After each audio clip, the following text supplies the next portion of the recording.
Can I borrow some gaff tape You want me again? to kill my, Test 1 2 1 2. my It's right here camera behind mic? your laptop. Thank you. I don't wanna get Test all 1 that 2 echo. 1 2 1 2 1 2 1 2 1 2.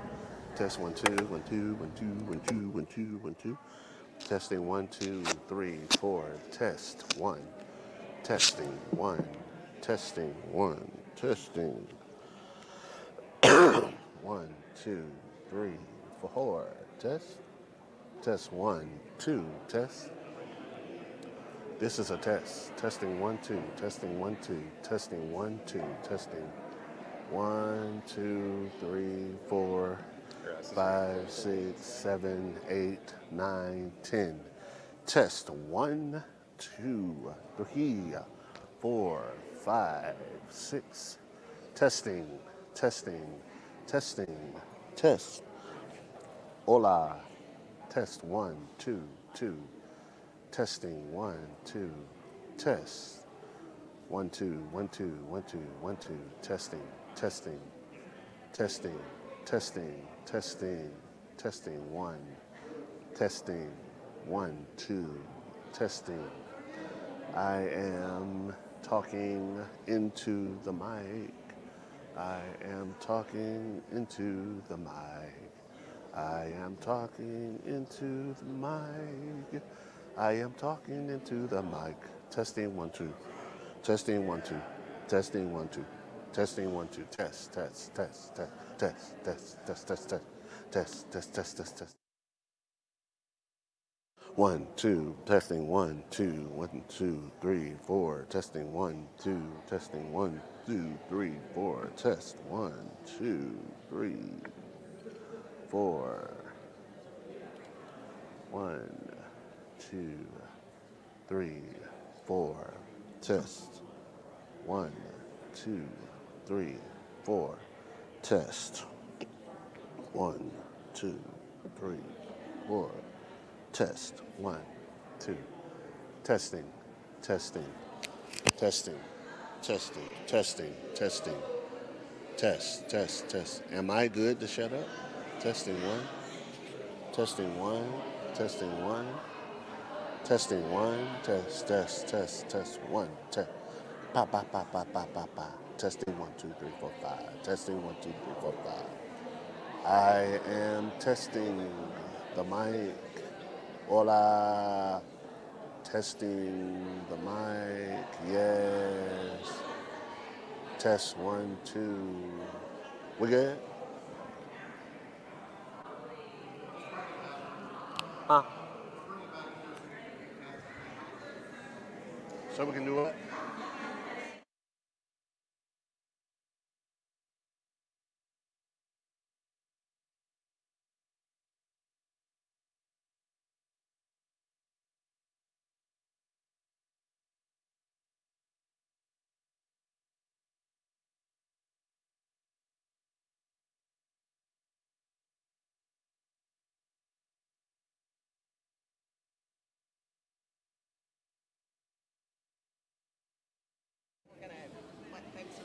One, two.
Good HDMI.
Good morning, everyone.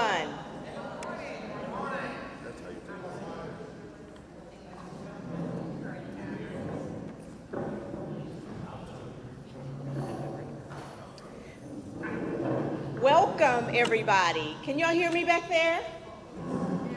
Yes? Yay, way back in the back. Tracy, can you hear me? Yes. Awesome. Good morning, everybody. I'm Jackie McMorris, County Manager. On behalf of my office and the Board of Commissioners, we welcome you here to this wonderful event and to this beautiful facility. Thank you for taking the time to be here today. Amanda and I just want to greet you very briefly, and then we're going to kick off the program. The Board of Commissioners, I must say, are still in executive session. Several of them will be here. Hopefully they are winding down. We did not anticipate such a longer agenda this morning, so they will be here shortly, I hope. So with that, what I'd like to do is turn it over to Ms. Amanda. She's going to say a few words, and then we would like for you to introduce yourselves.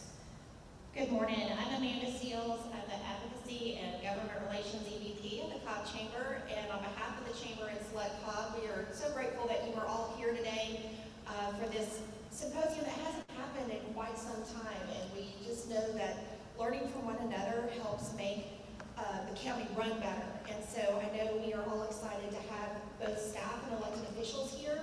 And one housekeeping note, we are going to break for lunch after Georgia Power's presentation and then get back on schedule. So with that, it's kind of, y'all are spread out. Is it easier to just stand up and say who you are? We'll start with Dana Johnson. Hey all, Dana Johnson, Cobb Chamber Select Cobb. Thanks for coming and joining us today. Allocation District, City of Madrid. Just One Storyteller.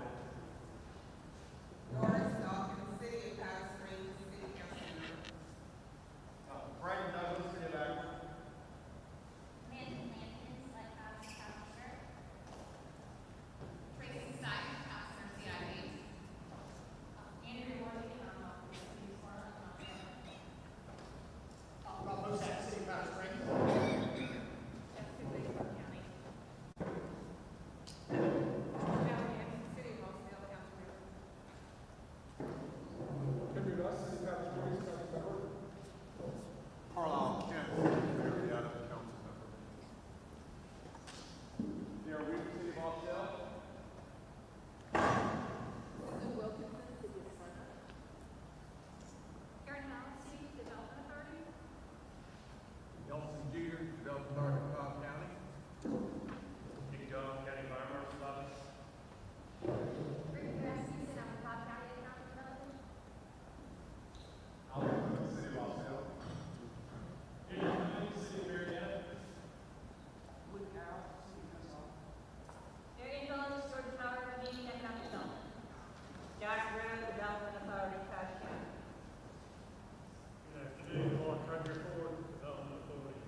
Thank you, everyone.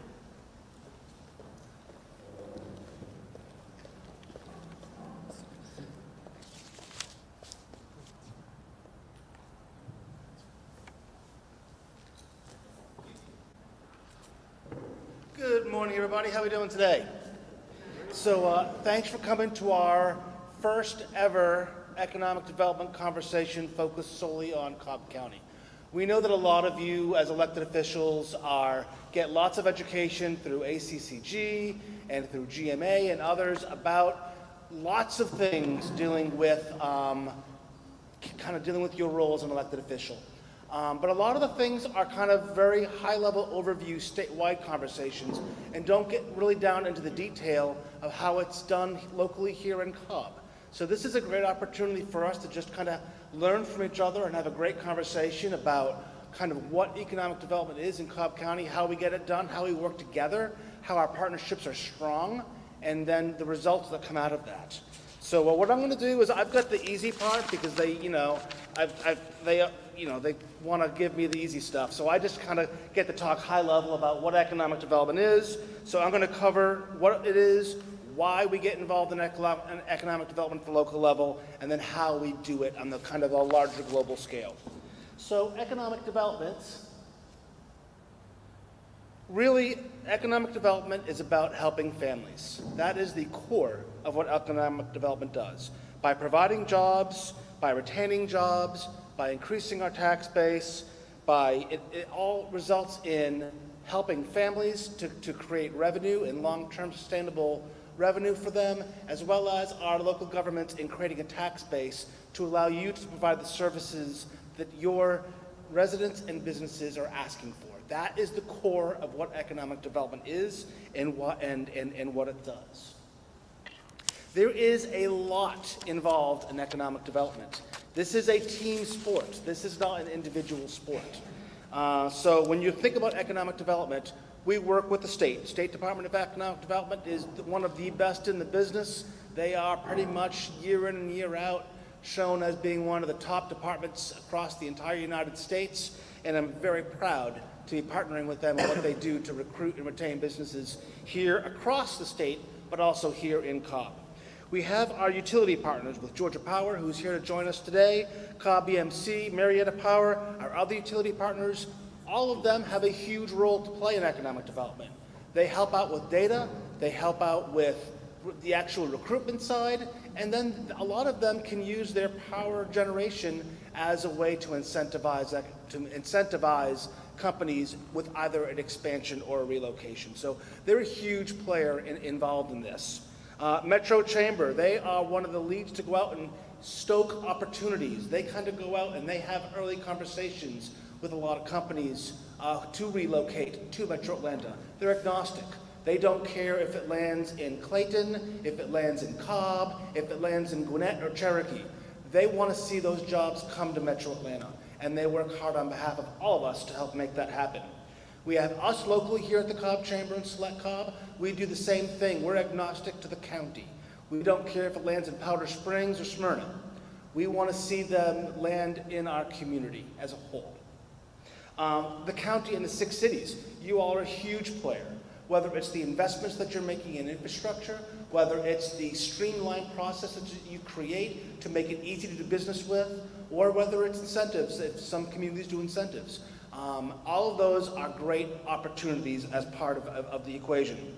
We have our development authorities who are, I don't know the number, I think it's like 12 different development authorities across all of Cobb. I think Nelson told me that number before.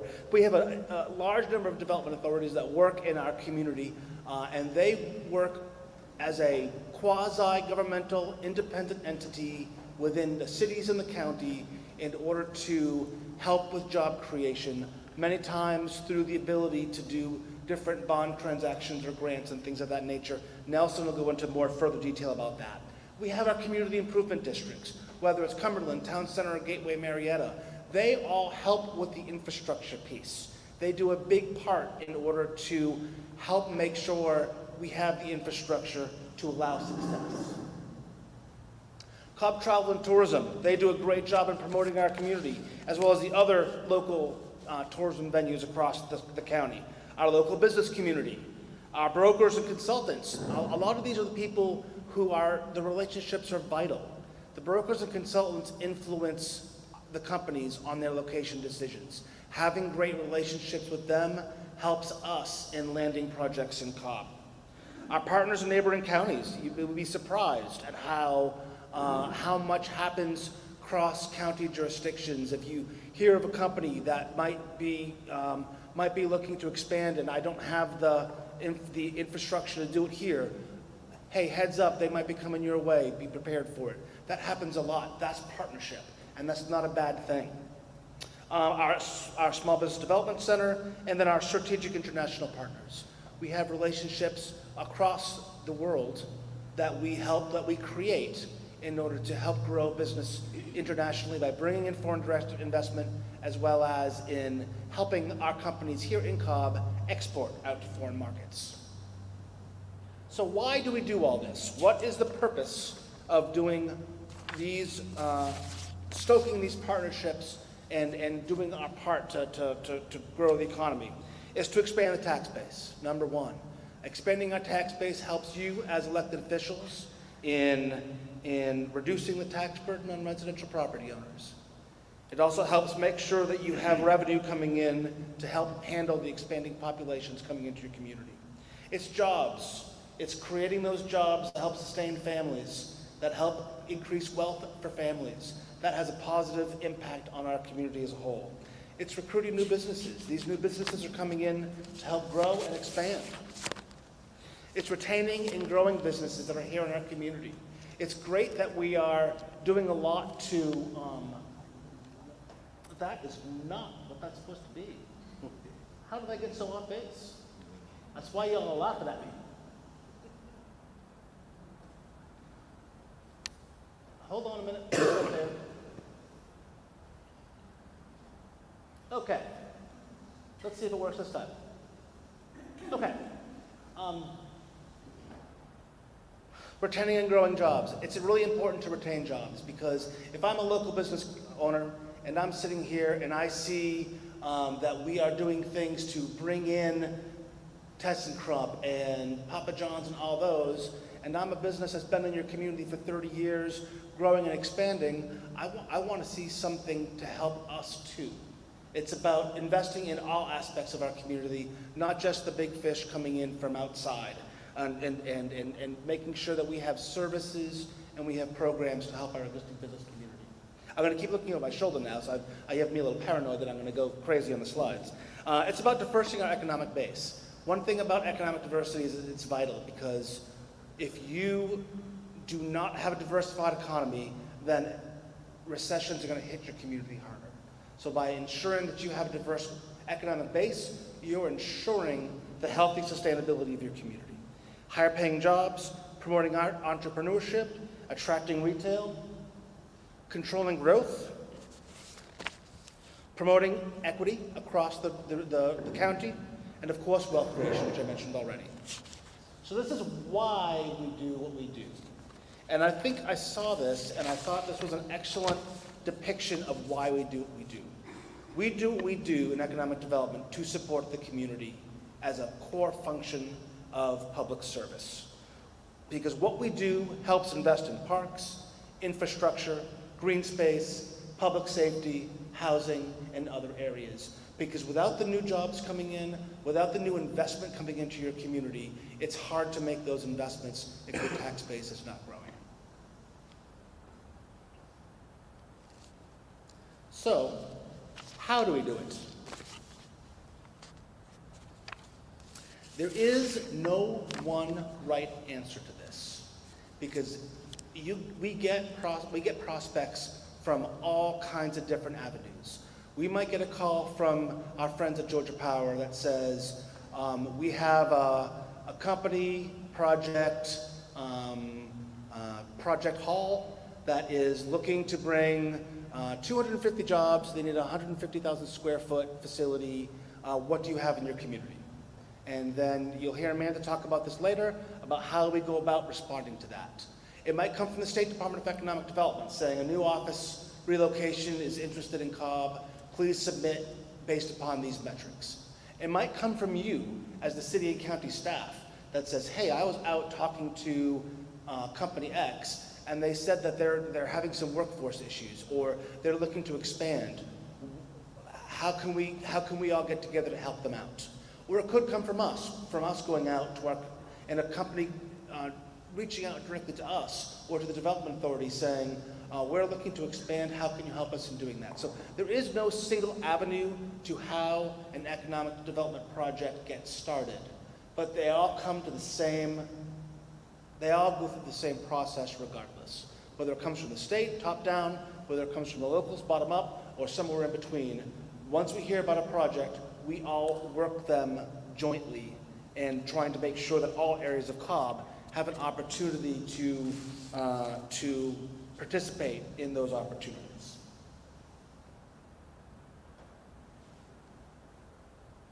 So what are our different roles in economic development? So obviously the county and the cities, you all have a huge part to play in this. whether it's incentives that you provide, whether it's the business climate that you help to create, whether it's the streamlining of your permitting and licensing processes, the quality of life that you help generate. Our amazing school systems, both in Marietta and Cobb, have a huge impact on economic development. That's actually one of the driving factors for companies coming into Cobb is our school systems, both our K through 12 education systems as well as our higher education systems with KSU, Life University, and others.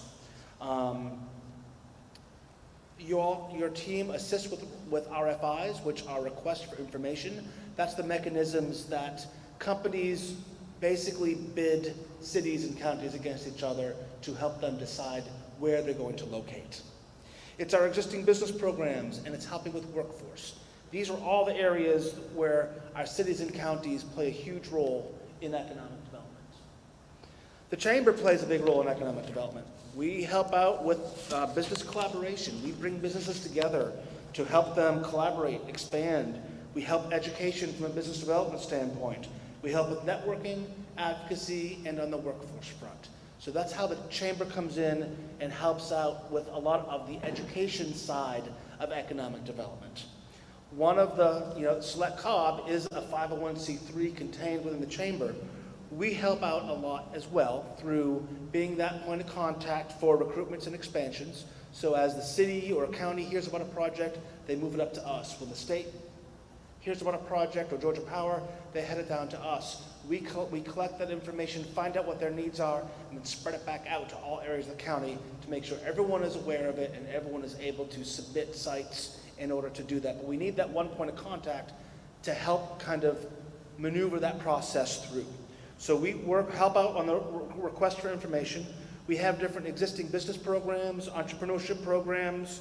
We have a lot of work in the foreign direct investment side. Through our relationships right with Quebec as well as Stuttgart, we do a lot in order to help the business development side. And I of course could not forget our assistance working with the SBDC, the Metro Atlanta Chamber, the Georgia Department of Economic Development on export assistance. That is a huge part of economic development. If we are not helping our small businesses grow, then we're not doing our job really well. And that export assistance is a huge part about it because it's helping them grow customer base, which helps them grow their business. So what questions do you have about the big picture economic development stuff before we kind of get into some data and then get into the nitty-gritty? Are there any questions about kind of roles or what economic development is, or do you want to keep the ball rolling and move on to the next part? Silence is golden, so we are going to invite our friend Marianne Phillips with Georgia Power. She's going to come up and talk a little bit about data and the data that helps support all that we do. So thank you, my friend. Appreciate all of you. Morning, everybody. My name is Marianne Phillips, and I am the research manager with Georgia Power's Community and Economic Development team. Thank you, Dana. I really appreciate the opportunity to speak to you guys today. I know I am the one standing in between you and lunch, which is the worst place to be, but hopefully you guys will find some of this information helpful moving forward. So wanted to show you what the Georgia Power research team does and who we are. There are 4 members of our team. I am the manager of the group, along with Mike Mainzer, who is our data scientist. I will show you some very impressive tools that he has built for us. Chelsea Tucker, she kind of holds a dual role with us. So she is our CRM administrator who basically does all of the tracking internally, but we also claim her for some research. And then Shawnee Morrow Johnson, who is our newest research analyst on the team. So what we do in our role in economic development is twofold, and it's really to be a part of the economic development team by providing data and research to support both the community side as well as support the economic development business recruitment side. So one thing I want to throw out here before I go any further is that everything that we do is free. There is no charging of any kind. We are just here to support the economic development ecosystem and be another partner. So all of the tools we have, the self-service ones you're going to see that are available on our website, as well as all of the proprietary data that we subscribe to, we give it all to you all for free so that you can make sure that your community is ready and successful in economic development, as well as that Georgia can be successful as well. So we do a lot of work with local communities. They actually can come to our Georgia Experience office, which is in Tech Square in Midtown Atlanta. And we will host you to kind of do an overview of economic development, help you do your planning as well. So we do a lot of strengths, opportunities, weaknesses, and threats to kind of understand who your community is right now and help you understand who you want to be. So that's providing demographic information. That's also providing workforce information, using our tools to really help you understand who you are right now and then also help you plan for the future. We also, as Dana mentioned, do that project work. We're in the weeds with your select Cobb folks, Dana and Amanda. So we also support those requests for information that Dana talked about. We do it by using the different tools that we have. We have a number of indexes. There are a lot of cost of doing business, cost of living questions that are on there. We've got all those, so they don't have to worry about subscribing to them. We also provide a lot of company lists. That's a lot of times companies are looking at an area like Cobb. They'll want to know who's already here, who are your major employers. We have that information through a source called BusinessWise. We also do a lot of workforce information. Not surprisingly, workforce is the hottest topic right now. You all know that. It's in the news. It's everywhere. If you're a member of the chamber, I'm sure your companies are complaining about it. We know it. We are really here to help you tell that story and understand what your whole workforce ecosystem is. And we also help out with just the overall project support. Well, we're just another member of the team. Amanda can come to us and say, hey, I need some data. I have a prospect coming to look. They're in the office market, that 250 job project that Dana was just mentioning. We can help her provide that data and information that she needs and help her work on that presentation to make sure that she is giving the best that she possibly can to locate that presentation in Cobb County. So what are the different tools that we use? It's really in 4 different buckets. And here are some of the different tools that we subscribe to. We also do use the ones that are available publicly, like the BLS and the census, but a lot of the tools that we subscribe to just make that information easier and faster and more available for us to be able to access. So I mentioned this already, workforce is the #1 question that comes up. It's the #1 concern of companies that are looking here, as well as the companies that are already here. They want to expand, they want to grow. We can help them with that workforce information, and Lightcast is our source for that. It used to be called EMSI, EMSI. They now have rebranded to be Lightcast. So they're giving us all of the industry, occupation data. They've also got some education data, so we can really be sure to tell that pipeline of talent story. Kennesaw State, your local technical colleges, college and career academies, all that data is built in to tell that workforce story.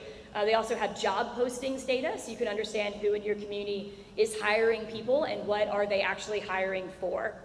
Demographics is another big one that's really understanding who are your people right now.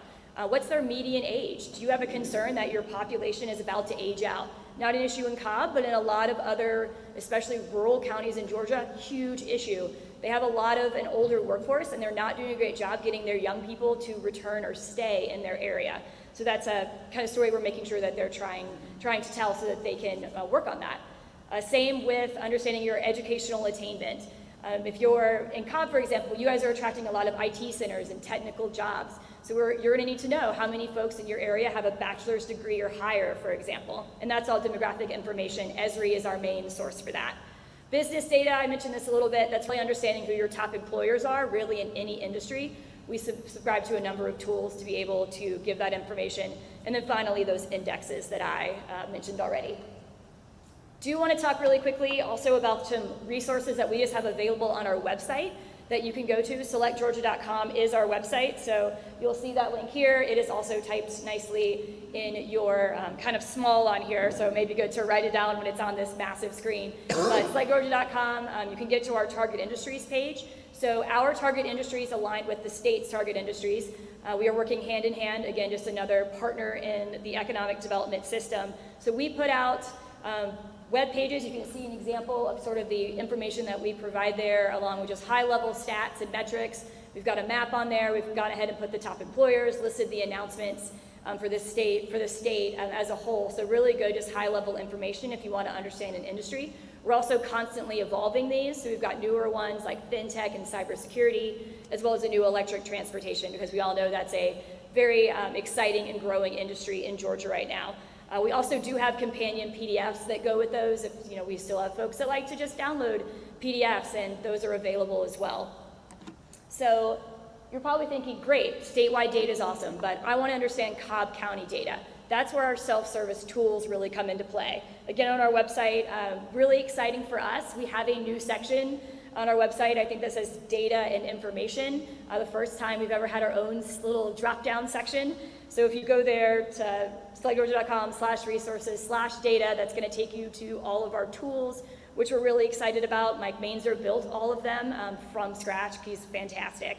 And one of the biggest ones I want to point you guys to is that target industries tool. So that takes the target industries that we saw on the previous page, but lets you customize for your own geography. So if you just want to look at automotive industry in Cobb County or the aerospace industry in Cobb County, really any of those target industries, and pull it just for your county or for a drive time or for a radius for a particular site, that is all available through that target industries tool. It's pulling in that Lightcast data that we subscribe to, and we've gotten permission to give that to you all for free. So I highly recommend, if you want to get a really good workforce picture of a very specific geography, that's the tool to go to. We also have an international companies tool. So if you want to understand the international companies in your area, we keep up that database and put it in a nice dashboard for you. We also have a Msa Comparison tool. You can drop down and just see how Atlanta MSA compares to a number of MSAs all across the country. We also have one around post-secondary education.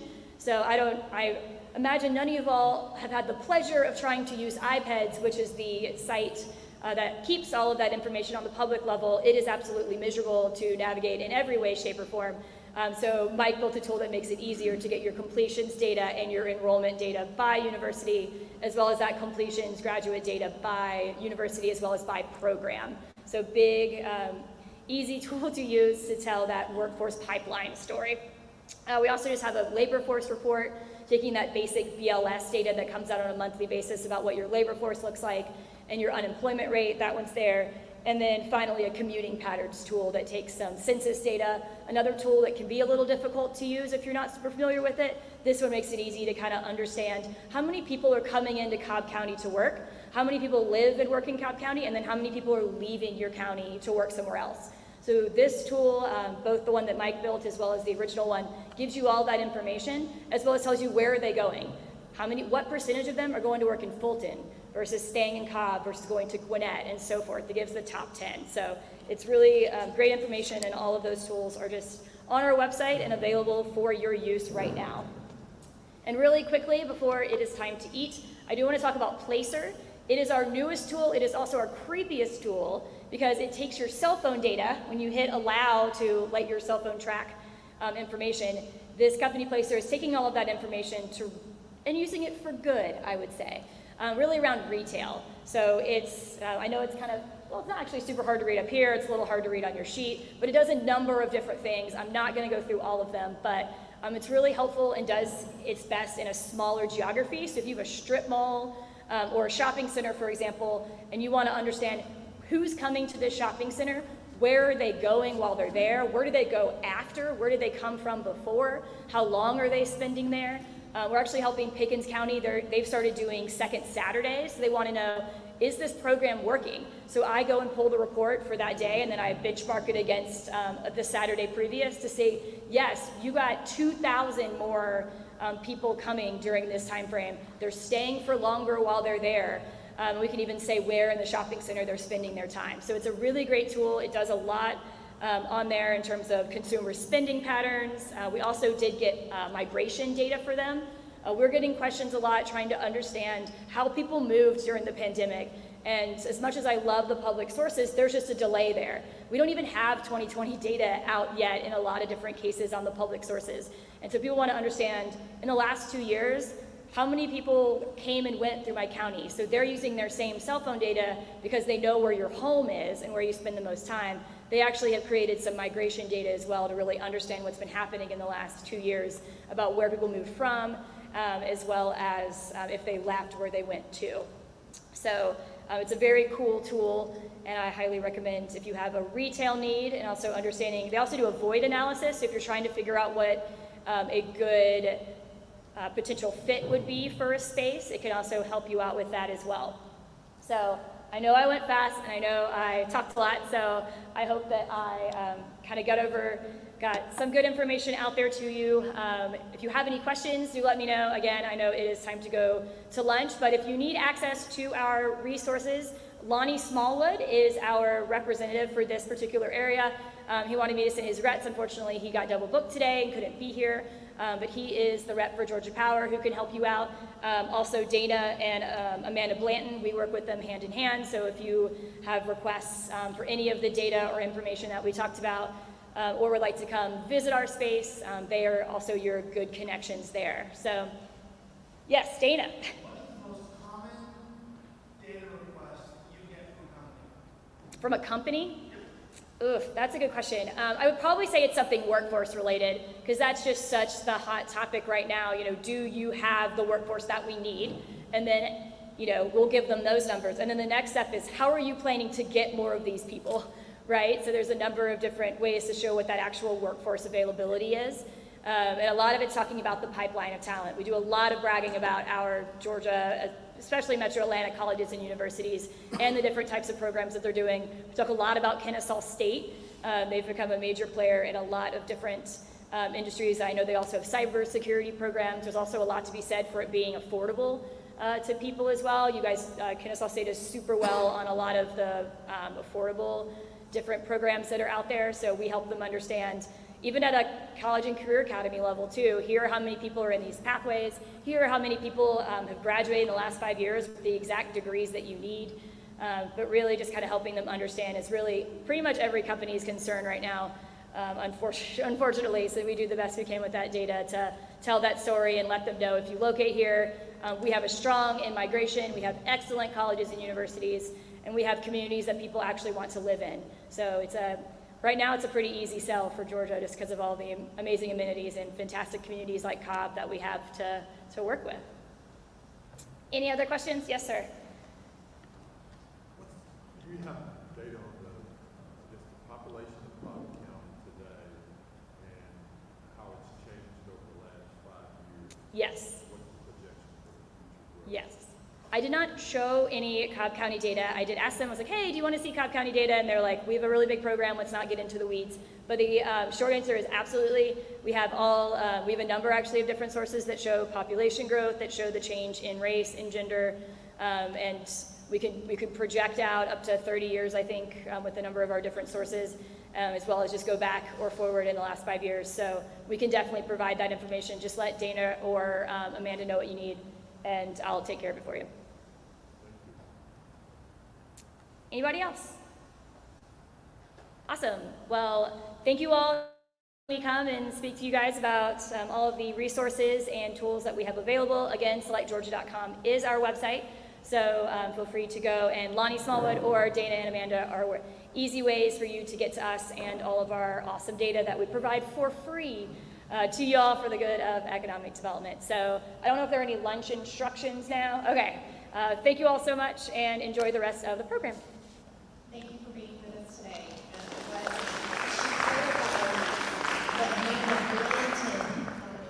Amanda Blanton is our economic development guru, and happy to help all of you with your requests. At this time, we're going to take a quick break to grab your food in the back. If you would just go ahead and table by table, and that'll make it go fast. And also, just as a reminder, all of the decks will be emailed out to participants later after the symposium. So at this time, if this side will go first, we'll appreciate it.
I am Amanda Blanton. I'm the Director of Economic Development for the Cobb Chamber and Select Cobb.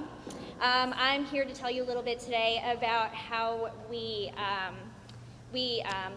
role, that we play in recruiting companies to Cobb. And I thought I would just start out with the basics. So, what is recruitment? Now, if you're following along in your slides, you've got some hieroglyphics there, and I apologize, I don't really know what happened, but on the big screen here. So, recruitment is really the overall process of identifying, sourcing, screening, shortlisting, and interviewing candidates for jobs within an organization. So, how does that apply to what we do?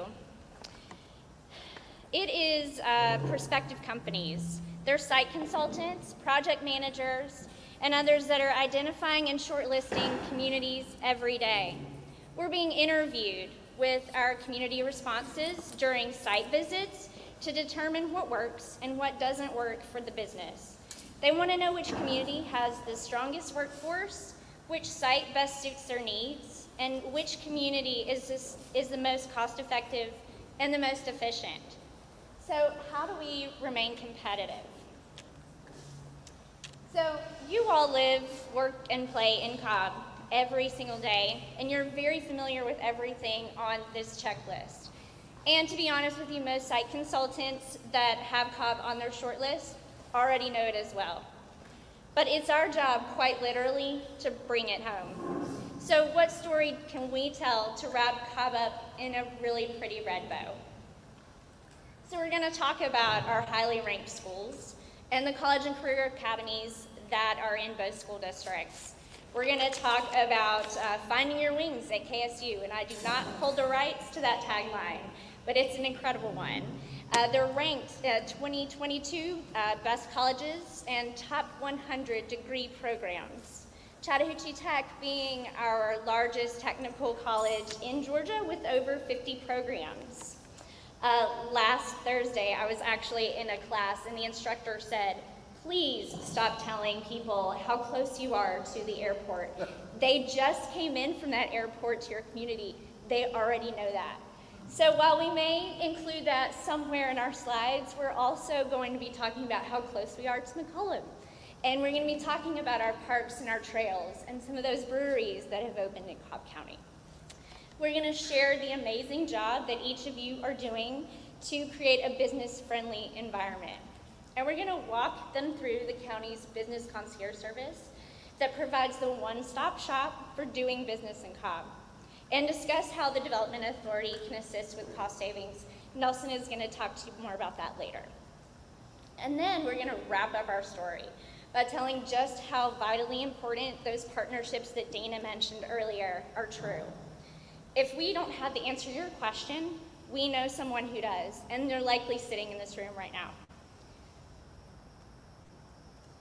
So, why just one storyteller? We're trying to keep it simple, and we're providing one line of communication to drive our message. Companies and consultants know that they can pick up the phone or they can send one email, and they're going to get an answer to 5 different questions. We've become that conduit between the company and our local partners, and it eliminates confusion and it helps to get the trust that we're looking for. So another factor in building that trust is confidentiality. Economic development is the 10K or a marathon. We're not doing the tot trot.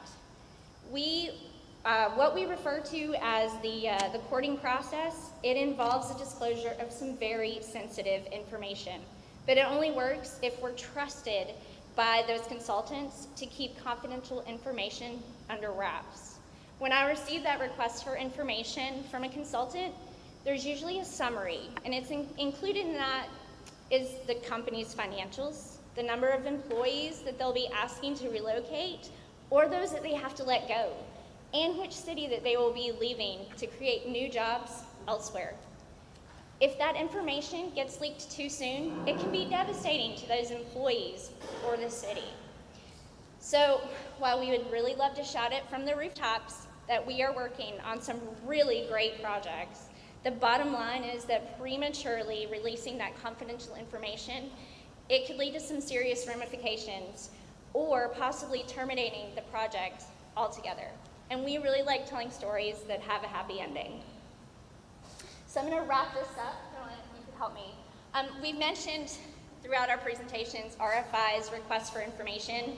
So I thought it would be really great to show you just a couple of examples of those that we've received over the years. A lot of the information has been redacted, but it will kind of give you an idea. Some of them are very complex, some of them are very simple. So this first one, if you will look here, you can see, and I hope you can see this on your screen. So if you'll see here on the bottom, there's lots of different tabs. Each one of these tabs has to be filled out, whether it's by our partners at Georgia Power or the state. We are all contributing in some form or fashion. So you have the project details, and we won't look at that tab because that's the information that I mentioned earlier. That is that sensitive information that is imperative that we are keeping confidential for these companies. We have the real estate options and water. We have the water treatment and permitting. So as you can see, they're looking for information in various areas throughout our community. It's not just a one size fits all.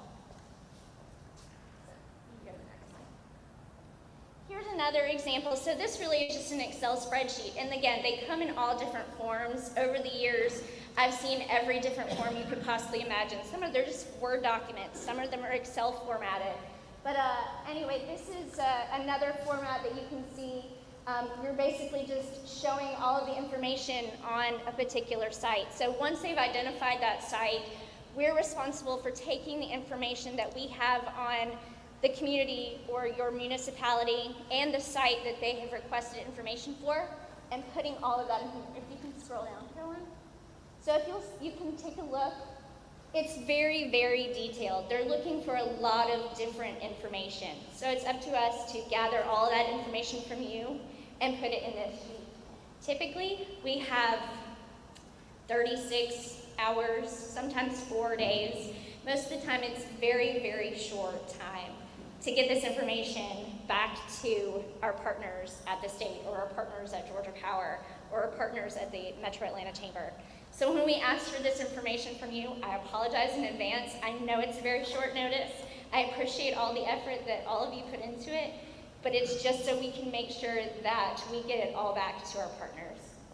So I don't want to take too much of your time, but I just wanted to show you some examples of what it is that we are contributing to and who we are sending it back to.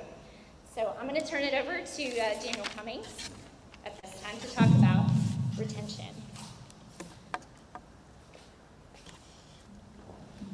Good afternoon, everyone. Can you hear me? All right. Raise it a little bit more. All right. I got you. Thank you.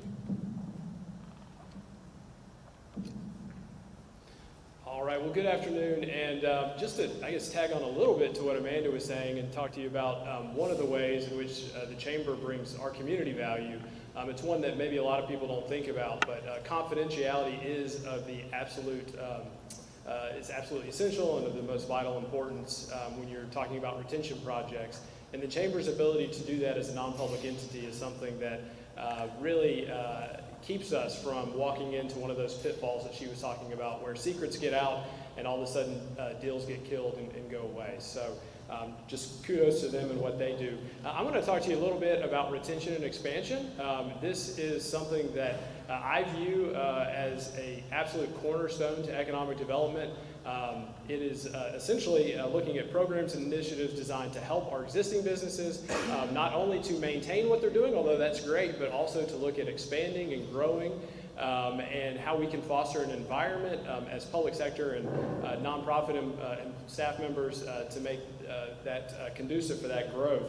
I say it's a cornerstone. Also have up there that every professional engages in it.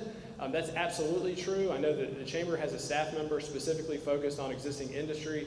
We, with the City of Marietta, have one as well. But that really, it goes far beyond those two. It's every interaction that we have.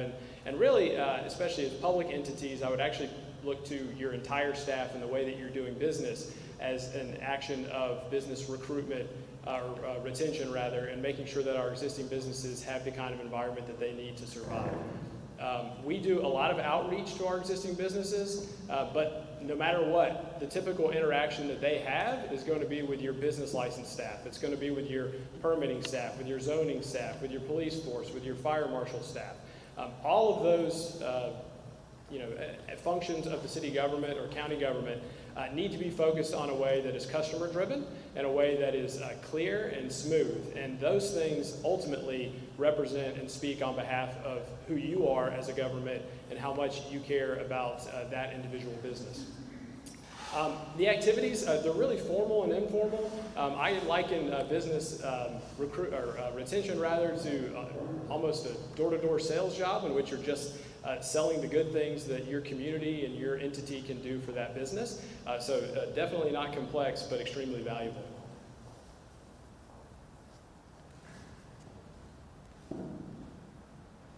All right, so what are the benefits? I know Dana covered the benefits in general of economic development, and of course those would hold true for retention. They really hold true for for recruitment. They hold true for retention as well. So you're talking about growing a diverse tax base. You're talking about increasing jobs in your community. Talking about improving quality of life. A couple of advantages that retention has on recruitment is just efficiency and effectiveness. It's a whole lot easier story to sell your community when they already know your community. They know that you're well located. They know that you have a strong workforce. They know that you have that you're good to do business with, and on down the line. So you're not having to just present yourself amongst 5,000 other cities or amongst thousands of other counties throughout the country. You're able to present yourself in a way that they are familiar with and that they know and that they understand. It also has an increased level of effectiveness because they're already invested in your community. So if your jobs are already located here, maybe your family lives here, your employee base lives here, you have the upper leg on securing them to stay because it is much more difficult, much more costly, and much more expensive to relocate to someplace new. So as we look through, I have got a line there that says, business retention efforts define your reputation. They're a part of your community. They're your residents. They're the people who are calling to ask you about potholes. They're the people who are calling about safe streets and safe schools. And so when you have a business community that likes you, your reputation will follow in other areas. And then I'll also say that part of the recruitment effort, most savvy businesses, especially the larger you get, are going to ask for references. They're going to find out how you're treating your current businesses because they know that you're not always going to be a shiny new object of recruitment, but that one day you're going to be an effort of retention as well. So during the recruitment process, sometimes they will approach economic developers looking for other businesses to talk to for references. A lot of times they do that research covertly.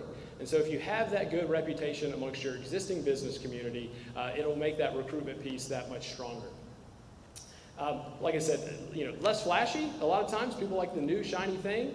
Not always the case. I think it's incumbent upon us as economic developers and local governments to celebrate the successes that we have, particularly in the space of expansion. We need to acknowledge where there are wins, where we've seen an existing business be able to grow jobs and to invest more money. But ultimately, a lot of times people are looking for the new, but there's definitely something vital about what is already here. Very simple process. I tried to make this slide complicated and I failed. It is essentially a relationship building. What we do in our borderline sales pitch is we just seek to learn about the business. We determine what their challenges are, what their successes are, where we can add some value. We actually have to follow through after that and add that value. And then we have to leave them knowing that no matter what, if they have an issue with whatever our entity is, the government or the community at large, that we hopefully will be their first call. They'll keep the business card, they'll have our email address, they'll have our identification, that they know that we're the people who grease the tracks a little bit. And then follow up pretty much anything is vital. If you knock on their door and sell them something nice, but then you never give them what you promised, that will actually have a damaging effect. So that follow-up piece is critical. Services provided pretty much anyone that you would do for a new business. So site selection, a lot of your existing businesses, they're bursting at the seams, which is a great thing, but you have to be able to find them a space to grow, and that may be in your jurisdiction. Hopefully it's either within yours or a neighboring jurisdiction or here in Cobb. Incentives, a number of incentives specifically if you're looking at the expansion projects are very viable for our existing businesses and not just for the new. Assistance in the development process and issue resolution. I'm always shocked whenever we engage with existing businesses, and a lot of times there are resources out there that they could have been taking advantage with for a long period of time that they have not been. Or they have issues that are seemingly fairly easy to solve. You know, it could be connections with Cobb DOT looking for bus stops for their employees. It can be workforce challenges which have been discussed, and connecting with the Cobb Chamber, connect them with the Workforce Cobb. So those are absolutely key things that we do. How we engage, once again, not rocket science. There's a reactive component. People will look us up and try to seek us out and contact us in all manner of ways. We also try to be proactive. So it takes a lot of staff time to do this, but cold calls and emails, social media connections, and even door to door. So that is something that has actually been quite effective. You do get the spectrum of responses from businesses, including, who are you and why are you here? They may just crack the door a little bit. They may say, why haven't you come before? But a lot of times it ends up with open, welcome arms, and they're really grateful to have that attention from your entity, really focused on the well-being of their business. Creative opportunities, Dana mentioned business walks earlier, which is a joint Cobb-wide initiative where we engage with businesses and we pick out 3 or 4 and we go meet with them with a different group of professionals. In Marietta, we have a couple of different initiatives. We have a business talks, obviously very close in name, but we pull together specific industry types, and we bring in our partners, and we allow them to network and to communicate, and we have those sometimes challenging conversations. There's some criticism that can come along, but through that criticism comes things that we can do to see progress. And then business spotlights is another one that we do, where we interview a business and we come up with what I'll politely call a puff piece. And so there are some kind of PR benefits of that interaction, but more than anything else, it gets them, our business, a captive audience with us. It helps us really learn about them, what their values are, what makes them exceptional and different, and it helps us communicate that to our community. How you don't engage, I'd say 10 or 12 years ago, a best practice would have been to send along some type of 45-page survey, and if you could have even gotten them to open the survey, you'd be lucky if they get through question number 5. So that is something that we've moved away from. I'll speak for myself and Marietta. We try to make our interactions as least bothersome and as least impactful on their business day as we can. Just a short and sweet, here's our elevator speech, here's some things we can do, we want to know what your challenges are, and we want to move on. So with that is my section on retention and expansion, and I guess we'll move forward to the rest of our program.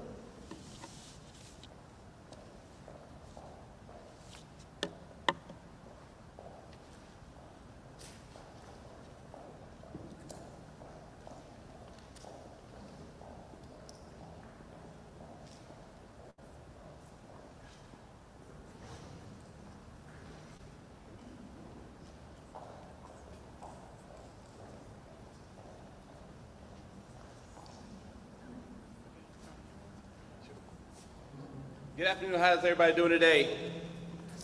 Stephanie could not make it today, so we are stepping in, Alex and I, to help assist and cover some of her parts. Just to talk a little bit more about that small business and economic development. Many of you guys know that how important that recruitment portion is in bringing new businesses, new jobs to the various cities and counties.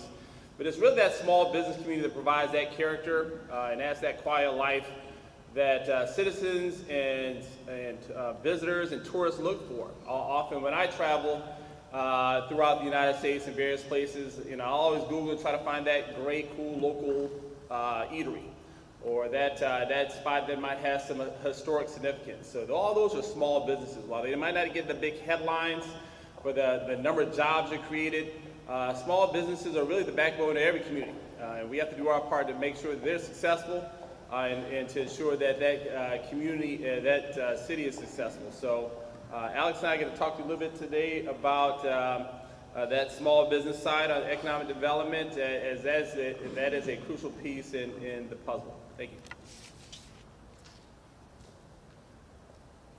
you. Thanks, Daryl. So my name is Alex Almodovar. I'm the Development Director for the City of Acworth. And I want to talk to you briefly today about how we engage our small businesses and how we hear from our small business community. So up in Acworth, we have many ways that we engage our small businesses, but I want to highlight just 4 of the ways that we do it.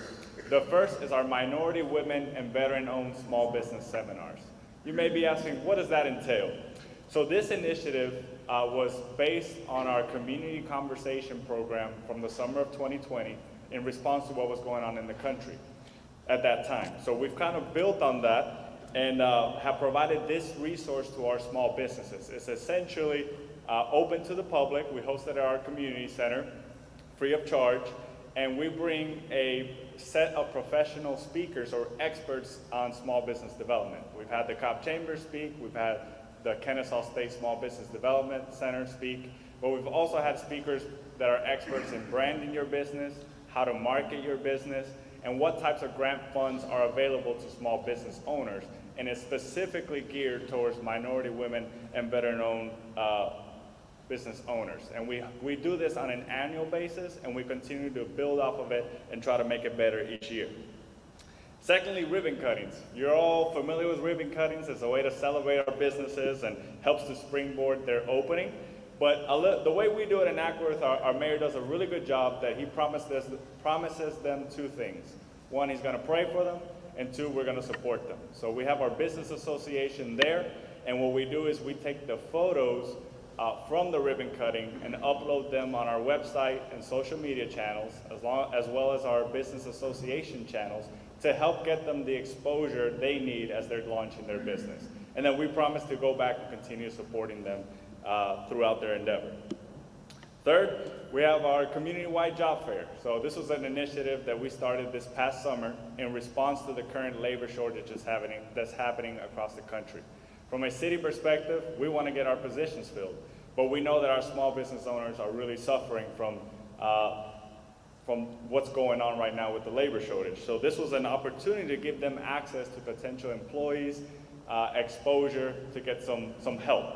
In our first job fair, we had over 40 vendors or 40 business owners open booths, and we had over 150 attendees. It was such a successful event that Fox 5 came out, and according to Denise Dillon, hundreds of jobs were created. So we hope to build off of that and do quarterly drop-ins at City Hall, and then have the job fair on an annual basis as needed. And lastly, we have our Tuesday one-stop shop development concierge meetings. So what this is internally as a way for our development department, in conjunction with all the members that handle development, public works, building inspectors, planning and zoning, economic development, a way to coordinate our schedules and make it more efficient is we block off our Tuesday mornings from 9 a.m. to noon in 30-minute increments or 1-hour increments, and we meet with different developers, business owners, realtors, attorneys, etc., and we help guide them through the process of when they have that vision in mind of what they want to accomplish, all the way through construction and permitting to when we're celebrating the ribbon cutting. So whether it's just them a business owner trying to find a location in the city, to a developer that's trying to do a big $200 million redevelopment effort. That is what those meetings are for, and they've made it more efficient on our end and on the prospects end, and we've hosted over 100 meetings since its implementation. So now, how do we hear from our small business community? We do it, again, in a plethora of ways, but just want to highlight a few of them. The first one, in Acworth, we do coffee with the mayor. So our business association, twice a month, has this morning jolt, which is a morning networking event over coffee and bagels, where people are allowed to introduce their business, what they do, and then how they can connect with the business association members and gain exposure. So now what we've done is we've combined that endeavor with bringing the mayor to this event and allowing these business association members to speak directly with the mayor, have that conversation, ask the questions they want to ask. And the mayor can help guide them on our pro-business environment, as well as we have staff there available to answer any technical questions. And what the mayor really challenges these business owners is the next time bring somebody that's not from Acworth, right, from another part of the community bring them in that currently doesn't do business in Acworth, and let's show them what Acworth's all about. Let's show them our pro-business environment and what we do and how you start a business here. So it's worked out really good, and we do this on a quarterly basis. We also, as Daniel mentioned, we do business walks in partnership with the Cobb Chamber in Cobb County, where we essentially identify areas of the county where we're going to visit a set of businesses, and we ask them certain questions. We ask them, hey, how's business going? What can we do to help your business? Do you like doing business in Cobb? And so we gather that data and analysis, and we follow up appropriately with the resources they need or to help answer the questions as best as we can. We also in Acworth do a bunch of one-on-one meetings and site visits. So, we'll do random visits to business owners. We'll say, hey, we're gonna take this lunch hour and we're gonna go visit these small businesses that we haven't heard from in a while and just check in on them. Hey, my name is Alex, here's my card, whatever you guys need. If you have any questions, how's business going? And then just help provide them that resource. We're the ambassador for them, right? We're the liaisons to the city, and so we're here to help them, and we want to retain them and want them to succeed. We also do small business analysis through GIS information and data, and to help us get better decisions, but Austell is really leading the effort on this, so I'm going to turn it over to Daryl.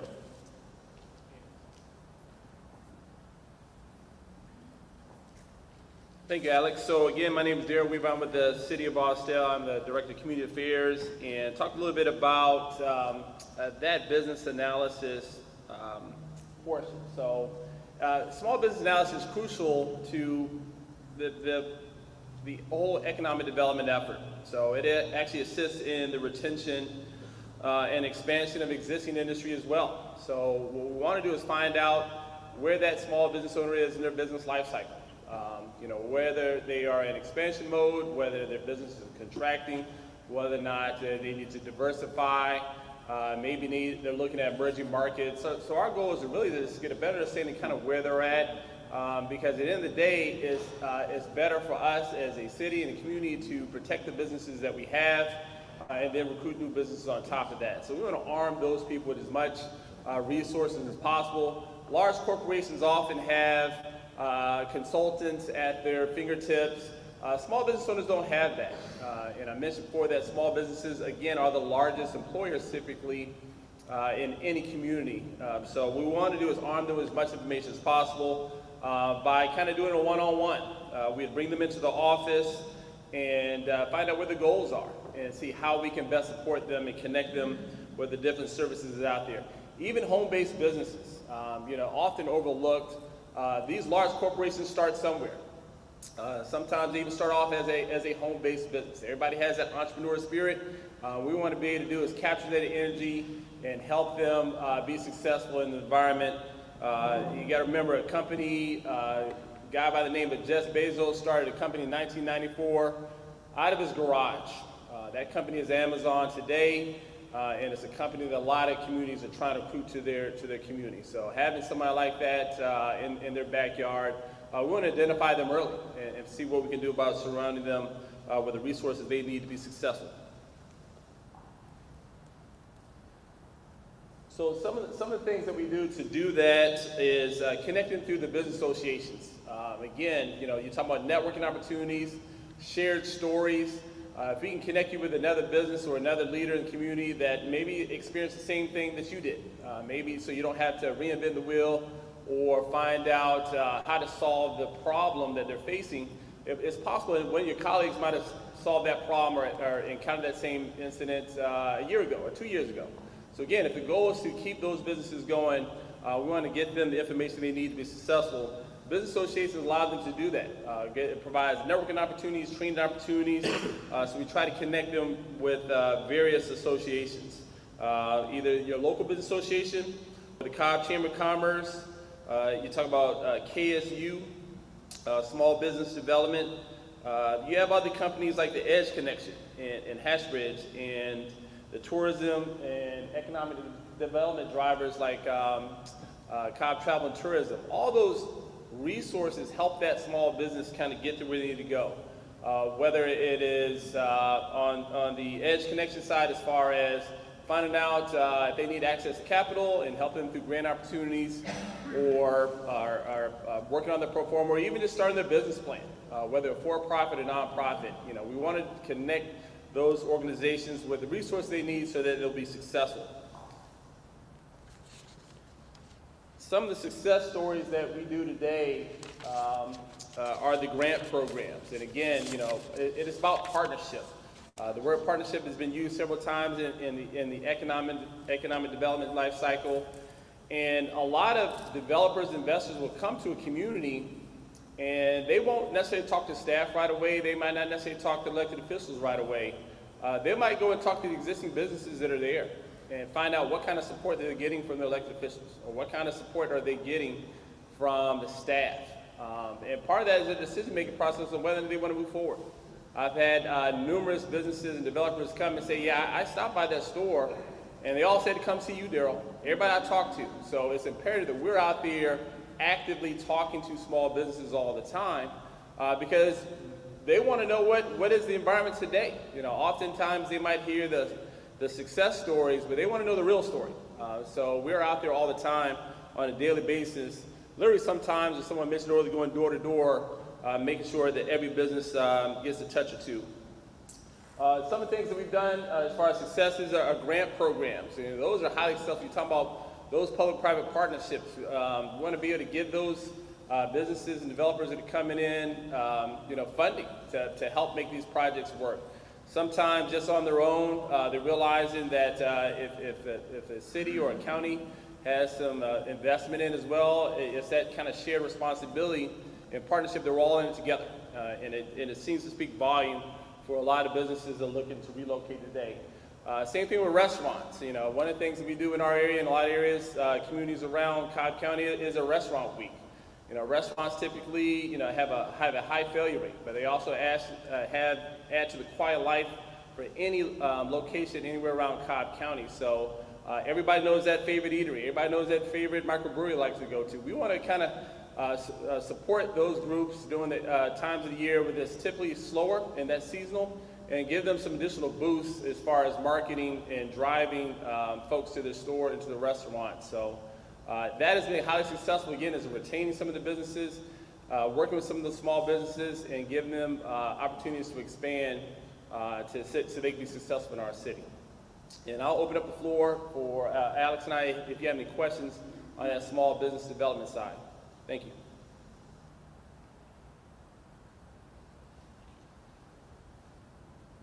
Okay, hearing none, we'll move forward.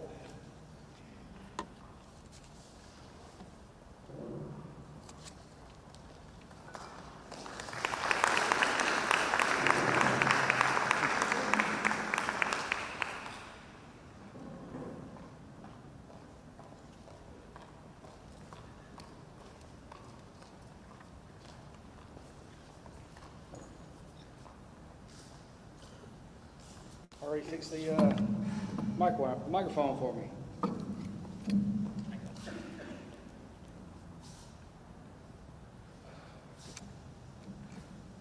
Good afternoon, everybody. I'm Luke Howell with the City of Kennesaw, and this is Andrea Worthy with the City of Smyrna. We're going to try our best to get through redevelopment. It's a big topic, so we try to condense it in as little time as possible. But redevelopment is something that's going to be that we're all faced with. There's not a ton of just green fields that can be developed in Metro Atlanta, particularly in Cobb. So most of the development that we're going to encounter as economic development professionals and city leaders is redevelopment. I worked for the City of Doraville for 15 years, and you know, the lion's share of that time was spent trying to get the old GM site ready for its new incarnation.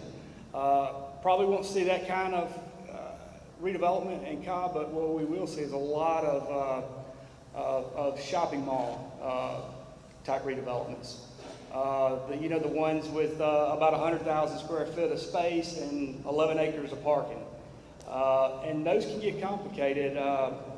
Some of the dirtiest previous uses I've seen have been former dry cleaners. It can cost between $150,000 to do your phase testing and your cleanup and demolition for those sites. So everything, there's challenges in redevelopment as we'll see. There's a process to it, and I borrowed this from Georgia Power. This is how they used to communicate the economic development process. It's the same for redevelopment. It can be used for pretty much everything. At the bottom, the base is about leadership.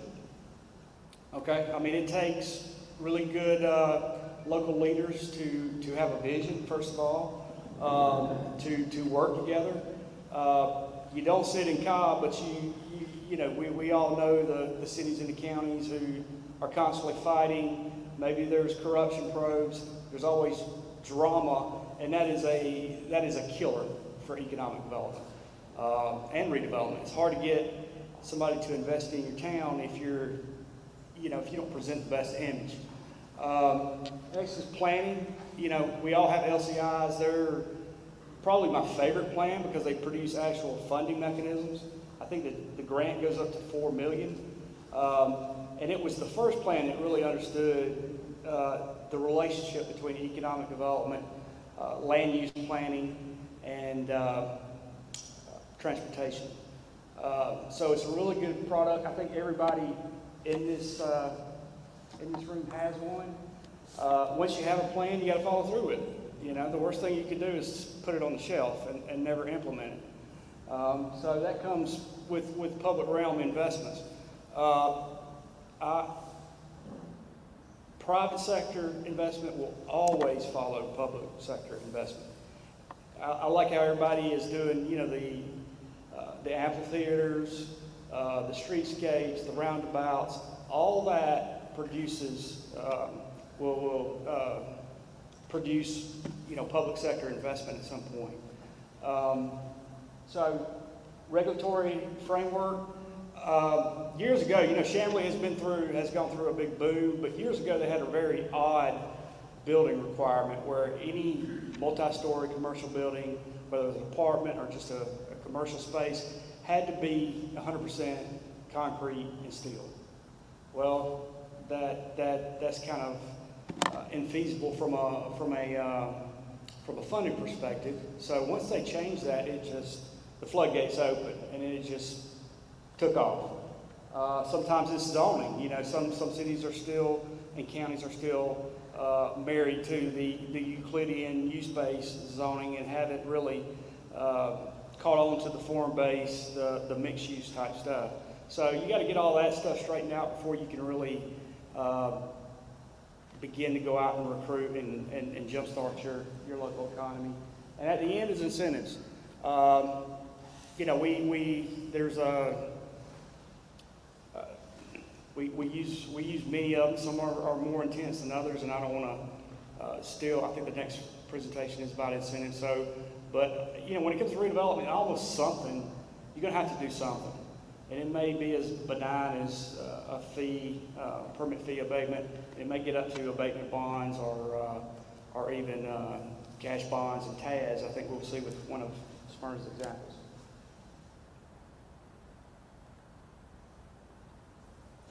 Oh, that's me. Benefits? Well, I mean, look, you know, like I said, we had a shopping center in Kennesaw. It was 13 acres. Most of it was just useless parking. It produced about $26,000 in taxes. We redeveloped it. We'll see that in an example now. I mean, it increased the property taxes 265%. So the one on the left is much more valuable than the shopping mall on the shopping mall on the left. Other things other than property values, I mean, it reduces sprawl and the effects on the environment, and whether or not you buy into the climate change. You know, sitting in a car for 2 hours impacts your quality of life. It could impact your health. You know, if you sit in a car, if you drive home from work and it takes you 2 hours, you know, you may not feel like going to the gym afterwards. Blight, you know, you've heard of the broken window theory.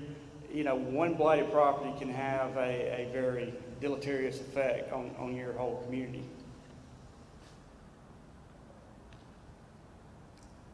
This is a study that the ARC did a couple years ago. It's one of my favorite studies because I'm a numbers guy. I like to see the ROI of this stuff. And I constantly go back to this when I'm doing presentations, when I'm trying to sell a project in our downtown. This is the future. This is where people want to locate. One of my favorite statistics is 112% higher rents in walk-ups. And what a walk-up is one of these neighborhoods. It could be a neighborhood, it could be a district, or it could be a downtown that just is synonymous with a new urbanist form of development. We have one established walk-up in Cobb County, that's downtown Marietta. We have two that are classified as emerging in Cumberland and Town Center, but everybody, especially if you're a city, if you got a downtown, you have the bones to become one of these walk-ups. And even the county has character areas where they're working to create this kind of environment. And this is where the jobs are going. 22% of the region's jobs are concentrated in these areas. So for me, it's very compelling, and it kind of makes a case for this. Infrastructure, you know, I don't want to spend too much time talking about infrastructure because it's, you know, it can mean many things to many different uses. But for redevelopment, as we've seen in the last slide, you know, there's a type of infrastructure that complements these mixed-use walk-up areas, and that's complete streets, bike lanes. I read a really compelling article recently from the University of Cincinnati that said if you have these segregated bike paths, you know, with the landscaping strip that separates it from the sidewalk and the road, the property values are on average 15% higher than where you see streets that are, you know, dominated by cars. Streetscapes, see a lot of roundabouts in Cobb County. That's a traffic calming method. But as I said, you know, private investment will always follow public investment. And everybody in Cobb does a really good job of that.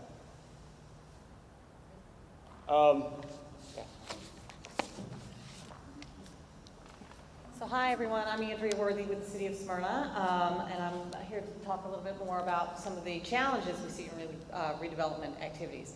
You know, frankly, from my perspective as a professional, some of the things we talked about earlier, redevelopment and, recruitment and retention, those are things that your professional level staff are dealing with primarily. Redevelopment is something that you as elected officials, you know this inherently, hear from your constituents about a lot, both pro and con. So I realize this touches you more than just the professional staff level, and you know some of these things. It's very challenging, redevelopment. If there is no project that is like a previous project, they all have their challenges, but frankly, pre-development costs, most of these things are income-producing properties for their owners. And you have to be willing to consider intensity, generally, on the site. That could be in the form of density or just a change in use or more of that same use in order for a redevelopment to make sense from a private perspective. You also have to consider current development costs. You know, we've seen in the past couple of years construction costs are getting outrageously high. They fluctuate. But, you know, frankly, redeveloping some of these sites becomes very challenging because even if you have a willing owner who's willing to sell for redevelopment and you're putting all the right things in place, if the market's not right with a construction cost perspective, the deal's not going to get done. Demolition costs, remediation costs, as Luke was talking about, dry cleaners specifically on shopping center sites, those can add a lot of cost and uncertainty to a project. And then again, someone has to actually purchase the development. You know, we get a lot of questions sometimes from constituents and citizens, you know, why is something not happening at this site? Frankly, because generally the folks that are owning them today are not in the development business. They are in the collecting a rent check business. So we'll talk a little bit about, you know, what we as staff people and you as elected officials can do to encourage and keep the line of communication open for these folks.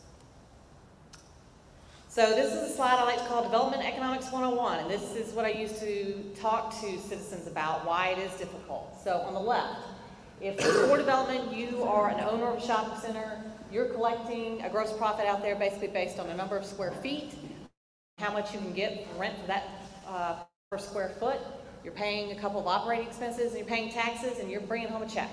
And those are usually known things. When someone buys a shopping center to operate it as an existing shopping center, they've looked at the previous businesses pro forma, they know exactly what they're getting into and how much money they can make on this project. When a developer is looking at a project, there's a lot more risk involved, and you have to acknowledge that. Again, there is a gross profit that is made after the development, and potentially they could be looking at a higher rent rate and maybe some more square footage. But there's a lot of, again, as we talked about earlier, a lot of risks. You're taking on new debt. You took on debt to buy the property most likely. You as a developer have to probably buy out existing tenants if you want to do something different with that property. The demo and site work, the cost of new construction. Also, these things take a while to do, 2 and 3 years sometimes. And for those 2 and 3 years, you're not earning any income on the property. And there's a lot of risk involved with that. You're still paying taxes during that time, still collecting taxes on that piece of property. And you also, once you start up, it's sales and marketing of the new space. It's not just build it and they will come. You have to build it and let people know about it. So it's just an example of, it is complicated for a developer, and so that's why these things need a little bit of special attention sometimes. So local government role, how to incentivize and disincentivize. You know, and speaking frankly to all of our friends in the room, I know that, and I've previously worked for other communities where the goal was to basically shut the pipeline down and have nothing happen. You want to have a consistent message out to the development community, I would say. Be very careful about closing the pipeline at one point and wanting to open it up 2 years later, because developers have a long memory, and they'll remember how difficult it was to do business in your community when you weren't looking for it. So, yeah. The ways you can incentivize it is, back to Luke talked about, plans, your LCIs, you're putting forth a vision of your community, of what you want to see. You're basically telling the development community, hey, we want to see development in these areas, and we want the development to be this way. That's sending a clear signal to them of what you want to see. And it may not be in all areas of your community, but letting them know where you do want redevelopment is very important. Zoning, having something on the books that the developer understands and says, here is what I can do on this property, and not get into a whole lot of negotiation, protects you both from a lawsuit perspective, as Jessica can probably attest to back there, but also, again, sends a clear signal to the community, this is what we're looking for. Regulatory policy, again, keeping in mind, you don't want to put too many, we as a community need to have restrictions and let folks know how we do business, but making sure they're not overly restrictive and that they're in line with what the market calls for. And then incentives, again, that's a small piece, but usually for redevelopment, there is going to need to be some type of incentive, maybe not large, but some type of incentive on the table. And again, the opposite, how to make development not happen in your community, just regulatory uncertainty, you know, making it questionable whether a deal can ever get done, and frankly, just doing nothing.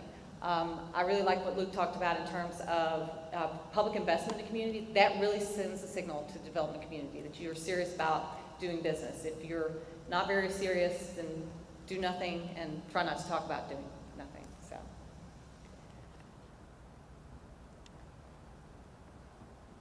What is our staff role? So this is, again, you as elected officials, you're dealing primarily with the policy and the regulatory framework. But from a staff perspective, we really try to work, we go meet with actual existing property owners. So in my role, I go meet with existing shopping center owners that may not be interested in development right now, but I want them to understand the city wants to see development at this site, and that frankly, I'd be willing to make a connection with them to a developer when at such time they are willing to sell the property or consider doing something else with it. Because the worst thing I want to have happen is for them to decide to sell the property to someone else who's also not interested in development. So it's about having those types of relationships. We also try to assist in marketing the opportunities to developers. If we have, different communities have done things like having a development day, where you can basically pitch some of these sites to the development community as opportunities.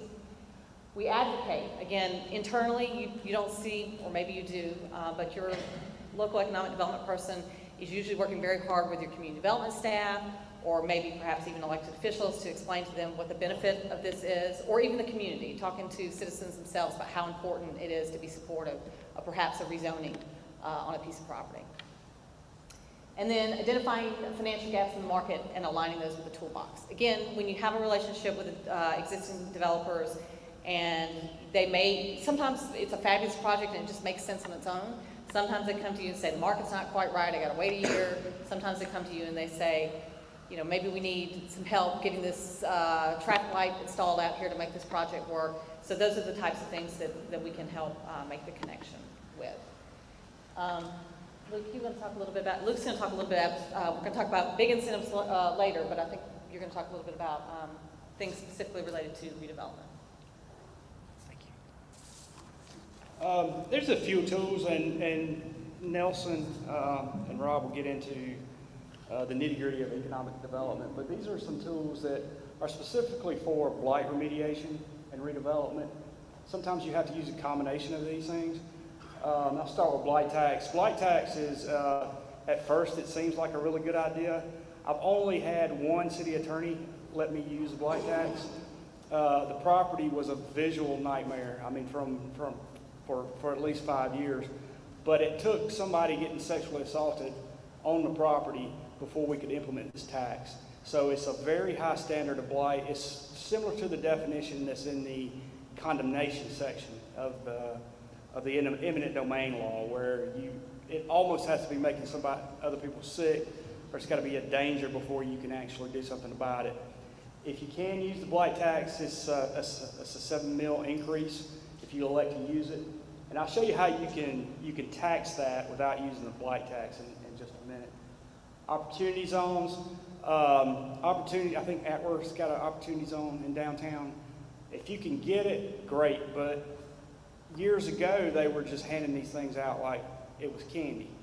But about 7 years ago, they pulled back the reins, and now it's almost got to be like Chernobyl, you know, before the state will grant you this opportunity zone. You got to do an urban redevelopment plan, or it's got to be an enterprise zone before you can apply to the state. But they have really ratcheted up the requirements and the scrutiny when it comes to granting these things. TADs and CIDs. TAD, I think Andrea has an example of a TAD, successful use in Smyrna.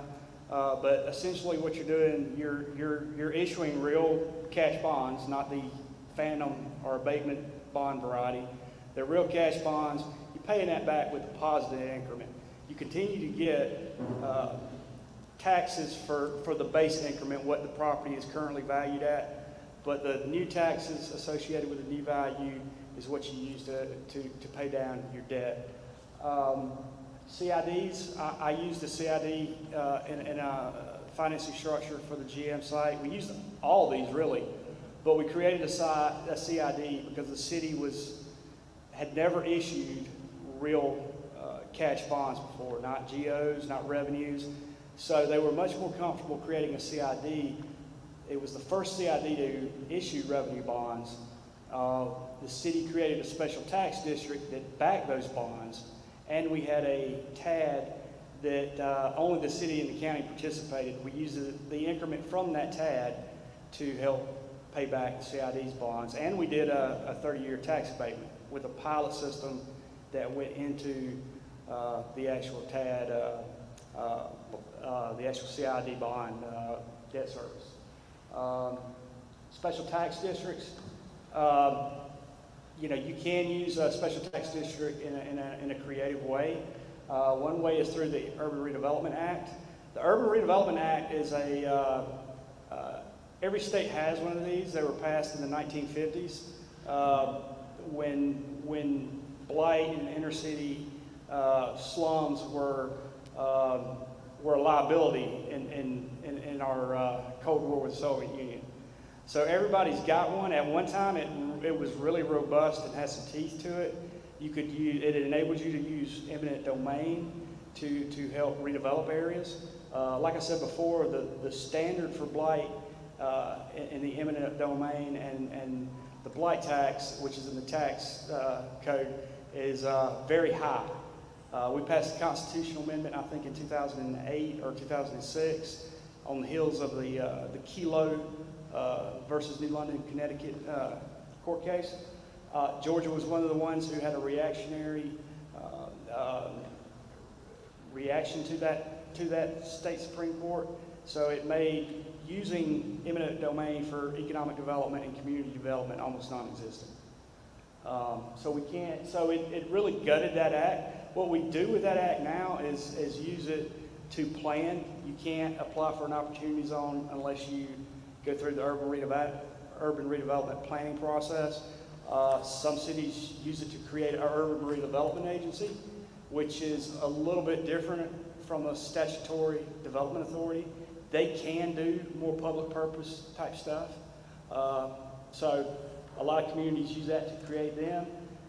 If you don't want to go through the rigor of the blight tax, if you don't meet that high threshold of blight, Urban Redevelopment Act has a very subjective definition of blight. The Supreme Court has basically said blight, in accordance with the Urban Redevelopment Act, is basically what a community thinks it is. You know, it doesn't have that very high bar. So you could declare an area slum and blighted, create a plan, make special tax districts a part of your implementation, and use a special tax district for blight remediation services to help maybe convince some people to clean up or sell their property for redevelopment. So that's a way you can apply a tax without going through the blight tax or condemnation.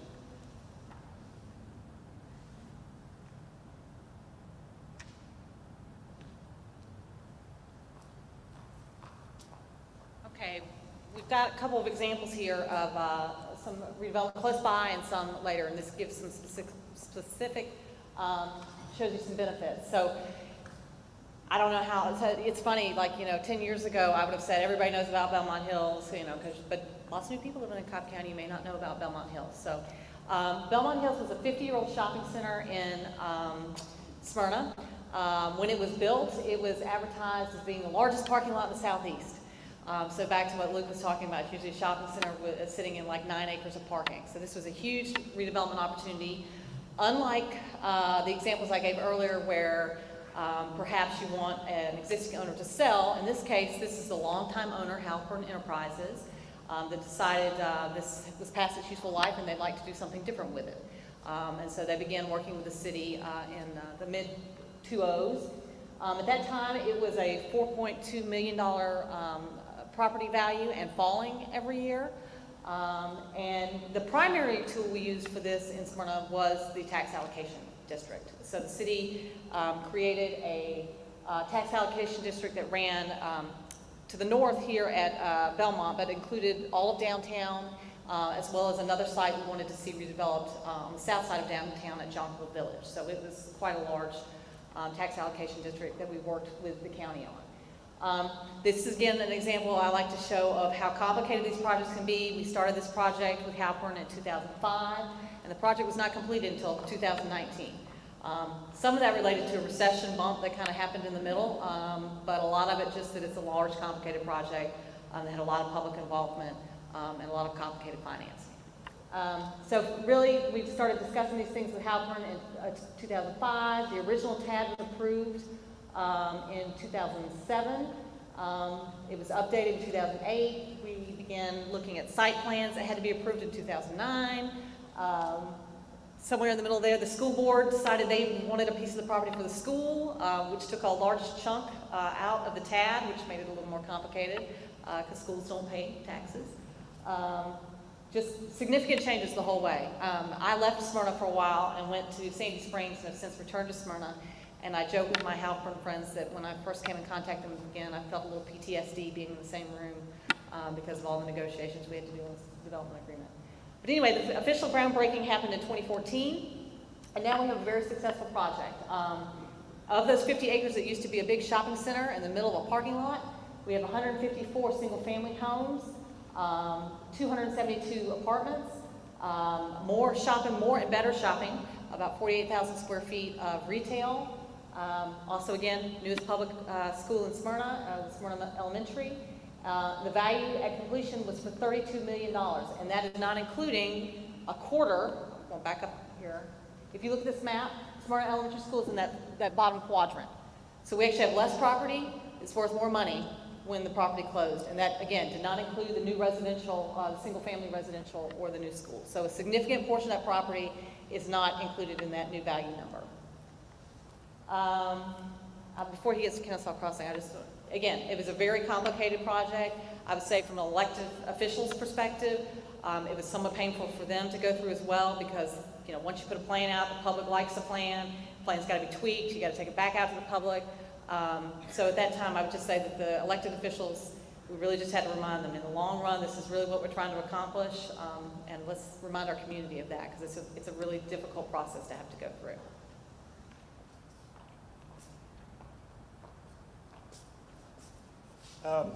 This is Kennesaw Crossing. I don't know if you all are familiar with the old electric cowboys, which was a constant source of consternation in Kennesaw. It was just a magnet for the police, and you know, it was an eyesore for a very long time. And as you can see, typical, you know, shopping center layout, you know, 100,000 square feet of space, 10 or 12 acres of parking. You have a little bit of everything there, pawn shops. You know, when you have an acre like Cowboys, you know, it tends to attract, you know, some of the worst stuff. But this started in 2019. As it was, it only generated about $26,000 in revenue. We had a developer come along 2020. He put all this together in an assemblage and you know, and put together the Ellison, which is a 4-story Class A apartment complex. We have some commercial, some office condos, and we still have some stuff that hasn't been built. We had a hotel plan that's probably not going to happen. I think they're going to add more apartments with ground floor retail. This is right off of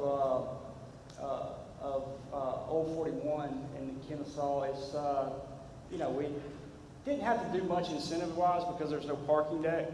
A parking deck, depending on what day it is, it could cost between $20,000 and $30,000 a square or for each space. We just did an incentive deal where the apartment that was going to have a wrap parking deck, and it's going to cost $8 million for 4 stories. So you didn't have to go real deep in incentives here, and it's still pretty much a suburban type layout. So those are cheaper for developers. All in all, we did 385 in permit fee abatements, and we saw a 265 increase so far in revenue, where we still have 2 or 3 parcels left to develop. So everybody knows the story of Woodstock. You know, they're about 20 years ahead of Kennesaw, and maybe 10 years ahead of most people. But Woodstock was very, in the 90s they saw a huge population burst, very suburban.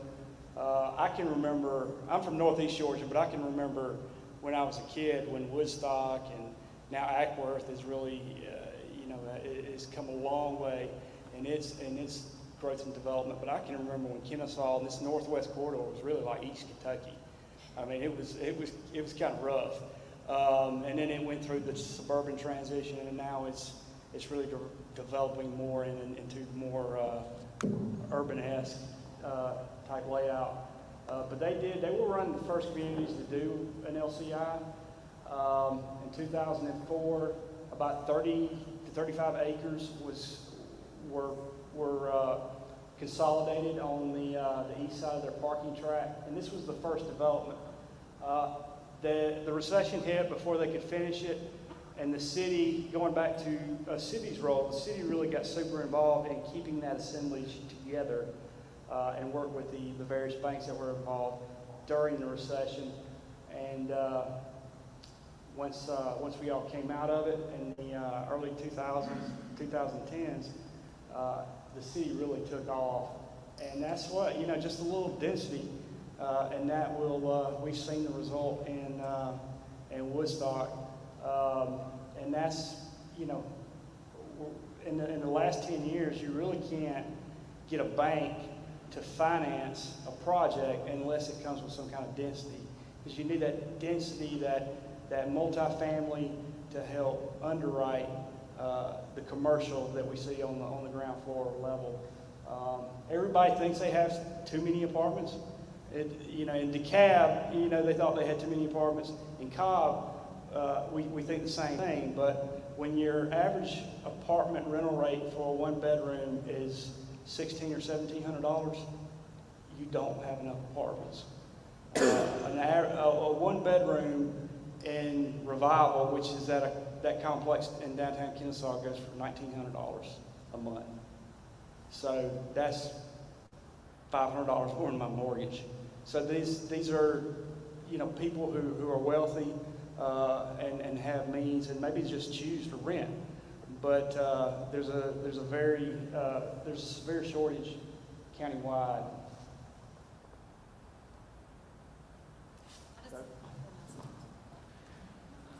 Hey, while Nelson's walking up, again, from a redevelopment perspective, we talked about some of the benefits, but frankly, one of the things I forgot to mention on Belmont, there are 1,000 more trees out there on that site than there were when it was a shopping center. So again, when you hear things in the community that, it's density or intensification of a site is always a negative, that's not always the case. Just make sure you see those things. I think these are some great examples up here of what can be done.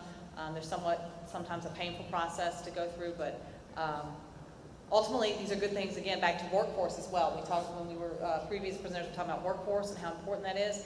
Having places like this throughout the county is really important when we're talking to large companies or even your existing companies. Because if their people don't want to live here, they don't want to be here. So we want to provide places that their young workforce, older workforce, just different types of housing all over the county. And I think Cobb has done a good job of that, and hopefully we'll continue doing that moving forward. Nelson?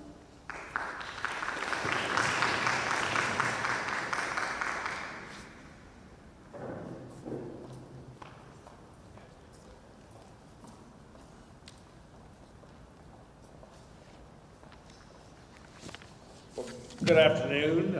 I'm Nelson Jeter, and I'm the Executive Director for the Development Authority of Cobb County, but prior to me taking on this role, I spent 35 years in corporate America with Georgia Power, so I do have a little experience.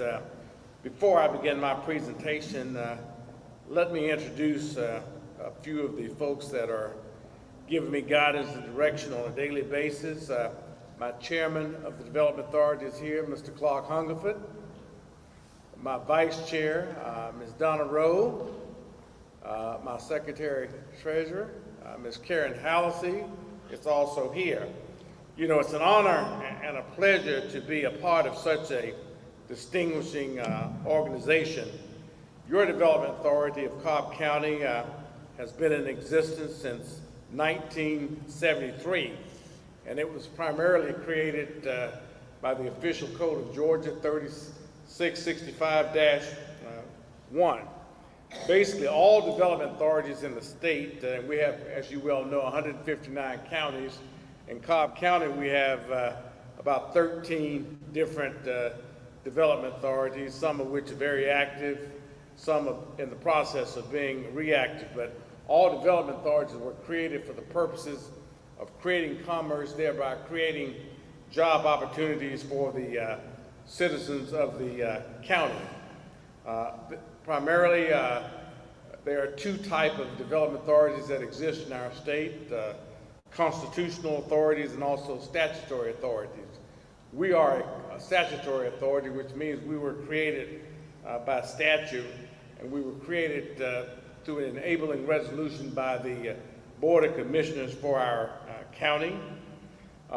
If you take some time and review and read 3662-1, you'll see what sort of projects are acceptable under those guidelines.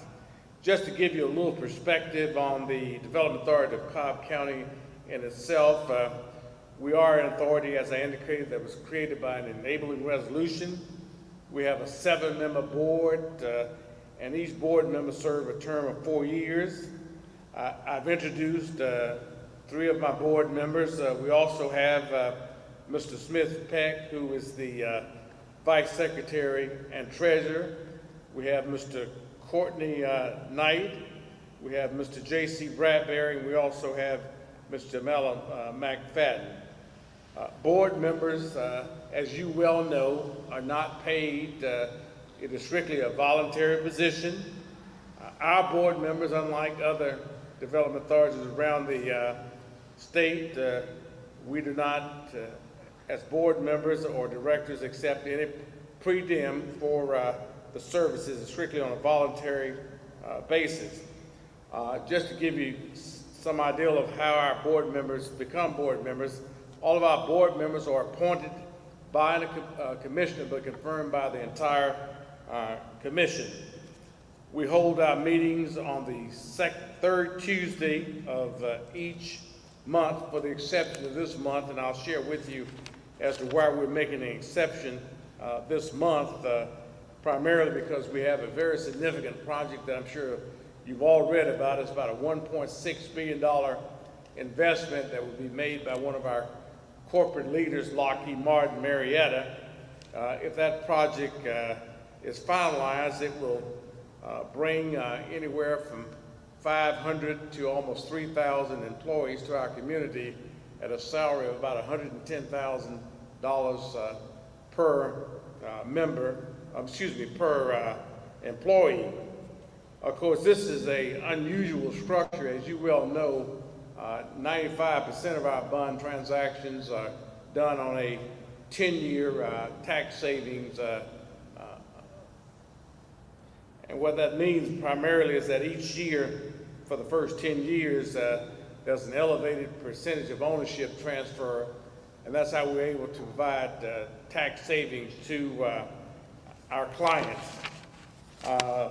The DCC, as I indicated to you, is one of the few development authorities in the state that's self-funded. We do not receive any funding from the county or any of the 6 cities. We're fortunate that our average fees collected are about $250,000 per year, which pretty much matches up to our budget. Unlike other counties in our state, most of them are funded by the cities and the counties. Now, one other thing, too, that we take pride in is that even though we're the development authority for the county, we work very closely with the other 12 development authorities as well. And what that means is that if there's a project that's located in any city, we work very closely with the city, and we give them first right of refusal on any project that they might have. One of the things that, an example of that would be a project that we recently worked with the folks down in South Cobb through the South Cobb Development Authority. We were approached to do the project. It was a relatively small project, but $15 million or so, but as a result of us wanting to give them an opportunity to begin to develop their own processes, and also they're able to collect some fee that will help fund the South Cobb redevelopment, we shared that project with them. We're able, based on the code, to issue 2 types of bonds, taxable revenue bonds, and most of those are issued for the sole purposes of being able to receive ad valorem tax savings. We're the only entity, other than the other 12 authorities in the county, that can offer tax savings to clients that decide to come to us to serve as a conduit for them acquiring funding, capital funding for their projects. As I indicated, 75% of our projects are primarily taxable revenue bonds. We do tax-exempt bonds. One of our major clients would be Kennesaw State Foundation, in which we worked very diligently over the last couple of years in doing a number of transactions with them. And as a result of that, most of those have been refunding projects, which in the bond world, that would be a refinancing, very similar to what you would do to refinance your home. They do that primarily to lower the interest rates, thereby being able to reduce some of the fees associated with the students. If you look at some of the other functions that we're involved in, we also work very closely with the state in handling REBA grants, which is a Regional Economic Business grant that's a discretionary grant that's offered by the governor. We also work very closely with promoting Cobb County. As a matter of fact, we're probably the only entity in Cobb County that's able to put funding in, and we do that through funding Select Cobb for their marketing efforts.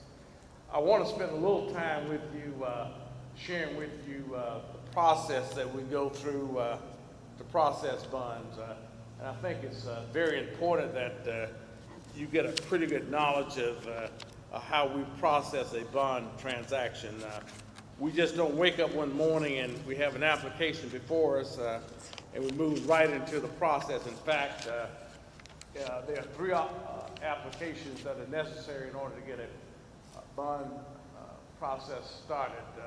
First of which would be the Development Authority's application, which includes lots of data as to the company, what their desires are, the sort of bonds that they wish to be issued, the size of the bond, the number of new employees that will be associated with the transaction. One thing we started doing about 7 years ago as a result of some projects that we were working, and we finally realized that we were not doing such a great job in communicating with the other taxing entities that are involved in Cobb County, such as the school system and the other cities. So we're required by policy now to conduct a fiscal impact analysis. And of course, as you well know, the difference between a fiscal impact analysis and an economic development analysis, and that an economic development analysis will also always give you positive results. A fiscal impact analysis can give you either one, depending upon the amount of new revenue as it relates to the amount of cost associated with that transaction. We're also required by the Board of Tax Assessors to have a client to file an application. The Board of Tax Assessors does not have the authority to approve a tax savings, but they certainly have the authority to approve the abatement schedule by which we offer to the clients, which is typically a 10-year abatement schedule. Now, we have done different abatement schedules based on the demands of the client. We did a transaction for Home Depot a couple of years ago that it was a 10-year transaction, but it was on a rolling abatement perspective, which means that each year in which the client makes the investment, that when the tax savings would begin. Of course, after we receive the application and all the necessary documentation, then the client will come before the board in the form of an inducement resolution. And what that inducement resolution and the letter of intent asks the authority to consider issuing bonds not to exceed a dollar amount. And the board will then approve or disapprove that request. If it's approved, then we go into a notification process whereby we notify all the taxing jurisdictions that will be impacted by the bond transaction. In fact, my chairman and I just finished a meeting with the Cobb County School District on last Thursday, where we introduced and shared the Lockheed Martin project.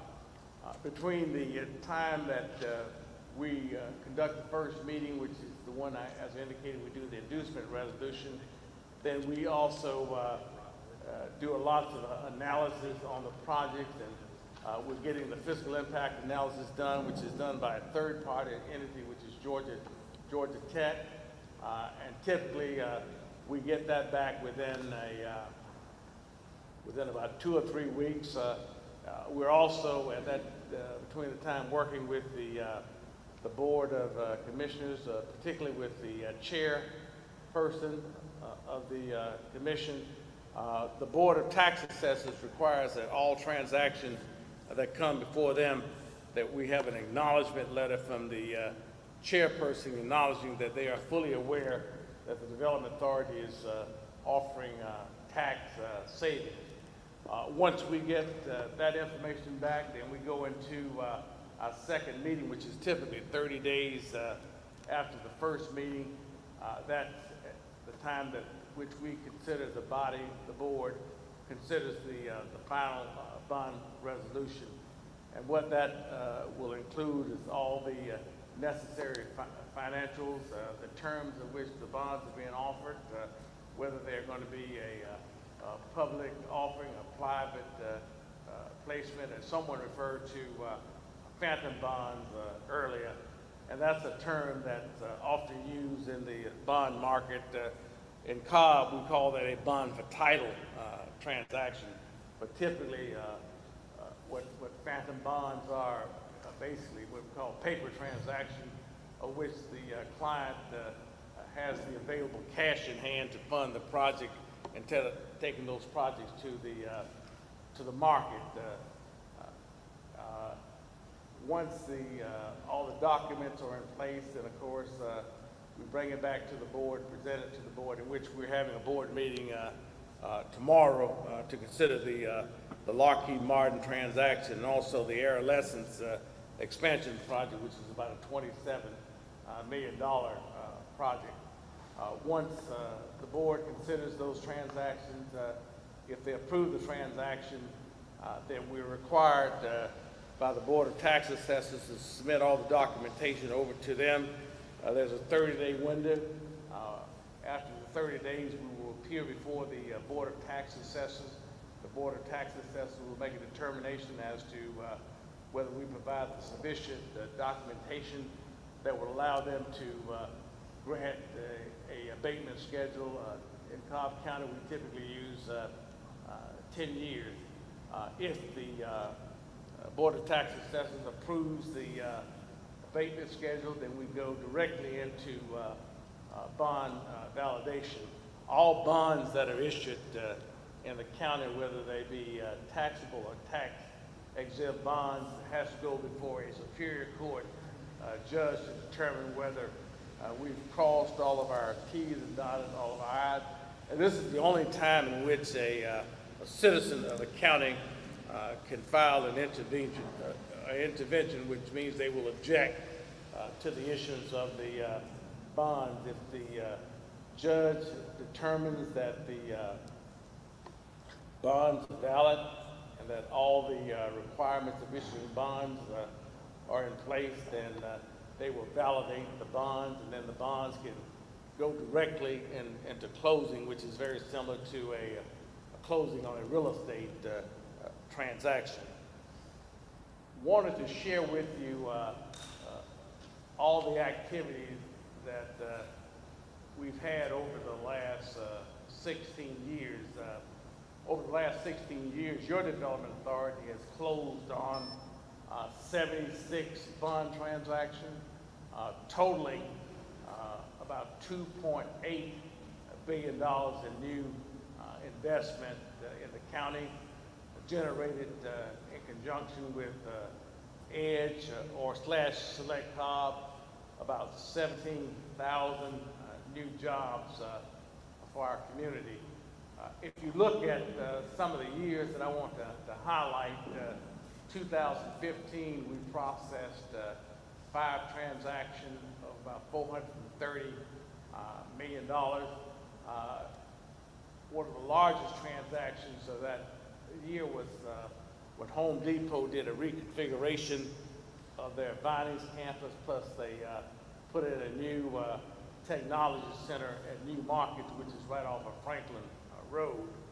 The next year, which we had significant activities, 6 transactions, about $440 million in new a new investment, of which about $264 million was allocated towards the TKE Elevator Research Center and office tower. If you look at the, I'm missing a slide. Well, no, it's showing up a little different for me. But as you can see that the total economic impact that we've had over the last 16 years is about 2.8, almost 2.9 million. We've created almost 18,000 new jobs in the county. So your development authority has made a significant contribution. The number of outstanding bonds we have as of January 1st of this year, 46 with an estimated value of $1.2 million in new investment. Now just to talk a little bit more about what the transactions that will be before us tomorrow, we will have Adolescents, who is doing a major expansion on that campus in North Cobb. That's a $27 million transaction that will generate roughly 50 new jobs. The mega project that you've been reading about in the newspaper recently, that's an expansion that Lockheed Martin is making, and that will be a $1.6 billion investment, of which about $1.4 billion of that will be in personal property. They are making plans to do some renovation on some of the existing building and potentially some new construction. But that project, I think, beyond the 1.6, that project will determine the future of Lockheed. You know, Lockheed has been around Marietta for over 50 years. You know, the C-130 has been the bread and butter. Of course, we've had other projects. We had the F-22, the F-35 project, but there's no projects any more significant to the entire Cobb community. If we're able to win all the contracts that they plan on winning over the next 16 years, the economic impact to our county will be overwhelming. We'll be able to retain Lockheed for years to come. Just to give you some of the information, it's top secret when you start bidding on Department of Defense contract, but they're looking at bidding on contracts that will bring some pretty sophisticated unmanned aircraft into their fleet. So we're looking forward to moving that project through the process. You know, if my board approves the project tomorrow, then it will go directly over to the Board of Tax Assessors. Then it will go into bond validation and close. Now that one, as I indicated, will not be a standard 10-year transactions. The investment that they're planning on making will be made over a 16-year period, which means that this project will be on our books for 26 years. The rolling abatements I mentioned, we've used it once before. It's a configuration that will work, and it will work well. We've had conversations with the Board of Tax Assessors and others who help us make that determination. They're comfortable with it. I believe that my board is comfortable with it. So we're looking forward to moving that project through the process. If all goes well, we will probably close that project by the end of the year. Are there any questions?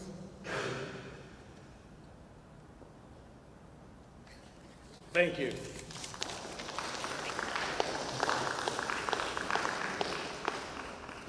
All right, as Rob and Jessica come up, we're running a little overtime, so if you can give us just a little bit of grace while they do their presentation. We appreciate all of you being here today. Our commissioners have come in from their executive session, so for our Cobb commissioners who are here, welcome. And then also, just as a reminder, we will email this presentation, all the slide decks, to participants as soon as we conclude, and I will not come back up again in effort of time, so when they're finished, we'll be adjourned.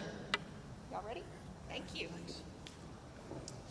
Good afternoon, everybody. My name is Rob Hosack. I'm here at the invite of the City of Powder Springs. I'm filling in for Marcellus Williams, who is our Economic Development Director down in the city.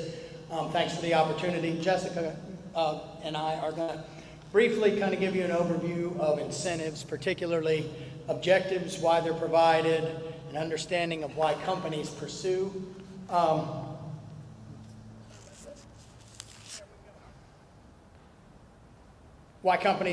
incentives, and then we're going to give you just a really quick highlight of some incentives we've done, both in Powder Springs and in unincorporated Cobb County.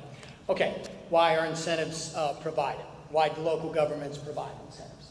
Honestly, about 10 years ago, this wouldn't have been nearly as an important point or as a necessary tool to have in your toolbox as it is now. Fast forward, with the advent of technology the way it is, but really probably more particularly just the presence now, the global presence that we have in Cobb County, international businesses, it is vitally important to make sure that every community has incentives.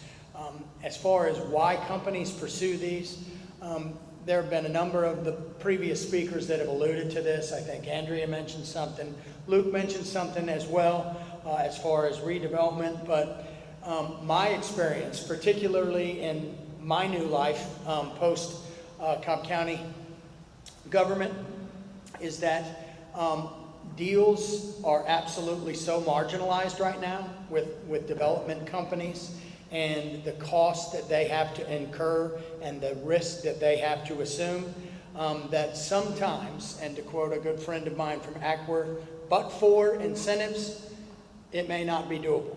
So oftentimes incentives may be the last thing that gets something over the goal line as it relates to a site selection firm or the company's board of directors making a decision to move forward.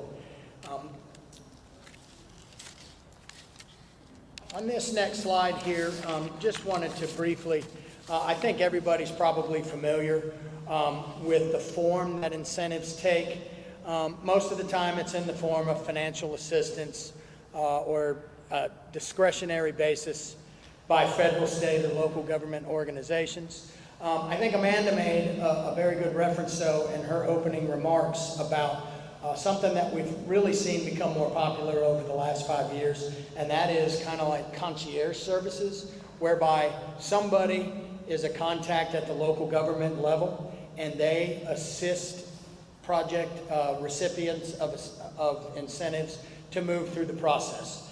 I think this is really, really important, particularly for Cobb County, in that we are very, very developed as far as a percentage of our overall land. And we have a lot of urban issues and challenges as it relates to complying with environmental regulations as well as departmental regulations. I can tell you that having one designated person that can walk somebody through and actually act on their behalf with either the water system or with Nick's office and the fire marshal just trying to assist folks figuring out what the process is makes a very big benefit. I think something else, and the bottom bullet of this slide mentions that utilities and nonprofits can also provide or make incentives available. Something that's kind of been a spin-off that we found in Powder Springs is the concierge service can actually almost act as a conduit to put people together, whether we are putting somebody with an engineer where he or she specializes in a certain discipline that particular developer might need. It may be finding them an additional partner to take down lots that they may not normally do if they're a multifamily developer, or finding a retail partner for them to use, and most often it's also pairing them up or helping them find the financial means to pull off a project as it moves forward. Did want to mention earlier this summer, the city of Powder Springs did a really good job of comprehensively overhauling our economic development incentives. Shout out to Mr. Lust here as well as Ms. Dawkins. I think the city council did a very good job of giving the staff some leeway to do things administratively that we did as part of these overhauls. Very, very important that staff a lot of times is empowered till you get to a certain point before you got to kick it up or bump it up to the elected officials. A couple of highlights that we did as far as our incentives ordinance goes. We pretty much modeled, I think, what you're going to hear from Jess in a minute, as far as offering 2 tiers. For the smaller businesses, normally that's geared towards business license fees and building permit fees. As we move to larger developments or tier 2 developments that are more industrial in nature, we got into waiving structural and site fees, providing financing for sewer development fees, as well as potential development authority leasehold agreements, which, as Nelson alluded to, oftentimes can be one of the most important factors that somebody considers before they make a locational decision. And then finally, something that we did earlier this summer is we actually focused some of our incentives in Powder Springs strictly on annexation. There have been a number of efforts in the past to try to incentivize certain islands that exist between the city of Powder Springs and the county that would improve service delivery issues. So what we did is took an approach to where we actually tried to incentivize that, to where incentives for annexation can now be done for either existing or new expansions of developments. And we actually targeted some residential neighborhoods that were in some of those islands that would be eligible for some of the incentives, such as waiving or abating sanitation fees, recreational fees, occupational taxes on home-based businesses. And on the commercial side, we actually will abate some city taxes as well as reduce impact fees when appropriate. I'm going to ask Jess to come up real quick to kind of highlight the county's portion of the incentives. All right, thank you. All right, so in Cobb County, as Nelson shared with us earlier, the authorities are really the ones who have the ability to give the tax abatements and what have you. So for us, the best thing that we can provide to businesses who are looking to relocate or to grow in Cobb County is our outstanding service. In Cobb County Unincorporated, Cobb Economic Development Group is housed under the Community Development Agency, and that's my agency, which also includes development inspections, planning, zoning, business license, all of those things that are key to helping to keep the local economy moving. And I think it's very important to note that community development and economic development absolutely have to go hand in hand. They must coexist in order for both to operate functionally.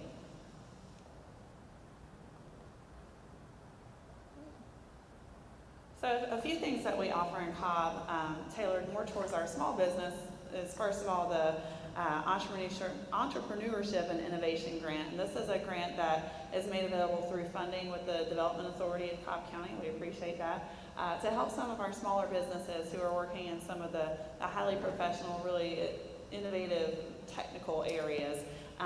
Those are for startup businesses, and they're able to use that funding to assist with things like marketing and what have you. Also in supporting our small businesses, Rob talked a good bit about the Small Business Concierge program, and that's something that we're very excited as we're working on retooling and strengthening our economic development team. Today we've got Brittany Rasmussen here with our group, and the opportunities that we're going to have to really work alongside our partner agencies such as the Fire Department and DOT, Water, our Board of Commissioners, all of us working together again to help people who want to come and start and grow business in Cobb County to know where to start and to be successful there. So we're really excited about that opportunity.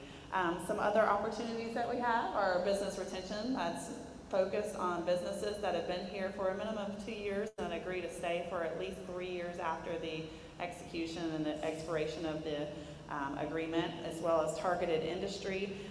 Both of these, the targeted industry as well as the business retention, as well as the special economic impact, all of those are geared towards businesses that are in very specific industries such as aerospace or advanced equipment manufacturing, information technology or software, professional business services, wholesale trade, healthcare services, research and development, life sciences, and travel and tourism.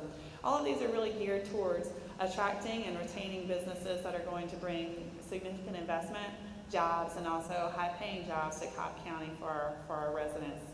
So we're very excited to support all of those and recognize that each is important, and what we can do with all of those. Again, while we don't provide tax incentives at Cobb County, we are able to provide incentives by way of waived or reduced permit fees, again, business license fees, those sorts of things. Also, really helping to be a liaison and to help facilitate the permitting process, the entitlement process, and helping those businesses to get up and running. And then, again, as Rob said, and Cobb County redevelopment is key, and as we are looking at continuing our economic development efforts in an incorporated Cobb, we see that redevelopment is really where so much of our focus will need to continue to be. And some of the tools that we have in place currently are the enterprise zones, which Luke spoke briefly about earlier, as well as the commercial and industrial property rehabilitation programs. We're excited to hopefully here in the next couple of weeks have the Board of Commissioners to officially appoint a new economic development director for Cobb County, and we're looking forward to the expertise of that new professional to come on and really help us look at what are the tools that are currently in our redevelopment toolbox, what tools maybe aren't there or maybe we aren't using effectively, what can we do to really help to facilitate and be a catalyst for redevelopment in some key areas of Cobb. So that's what we're doing at Unincorporated Cobb. Look, I brought us in right at 1:35, so I'm glad to answer any questions, and just thank you all for being here and your partnership in economic development.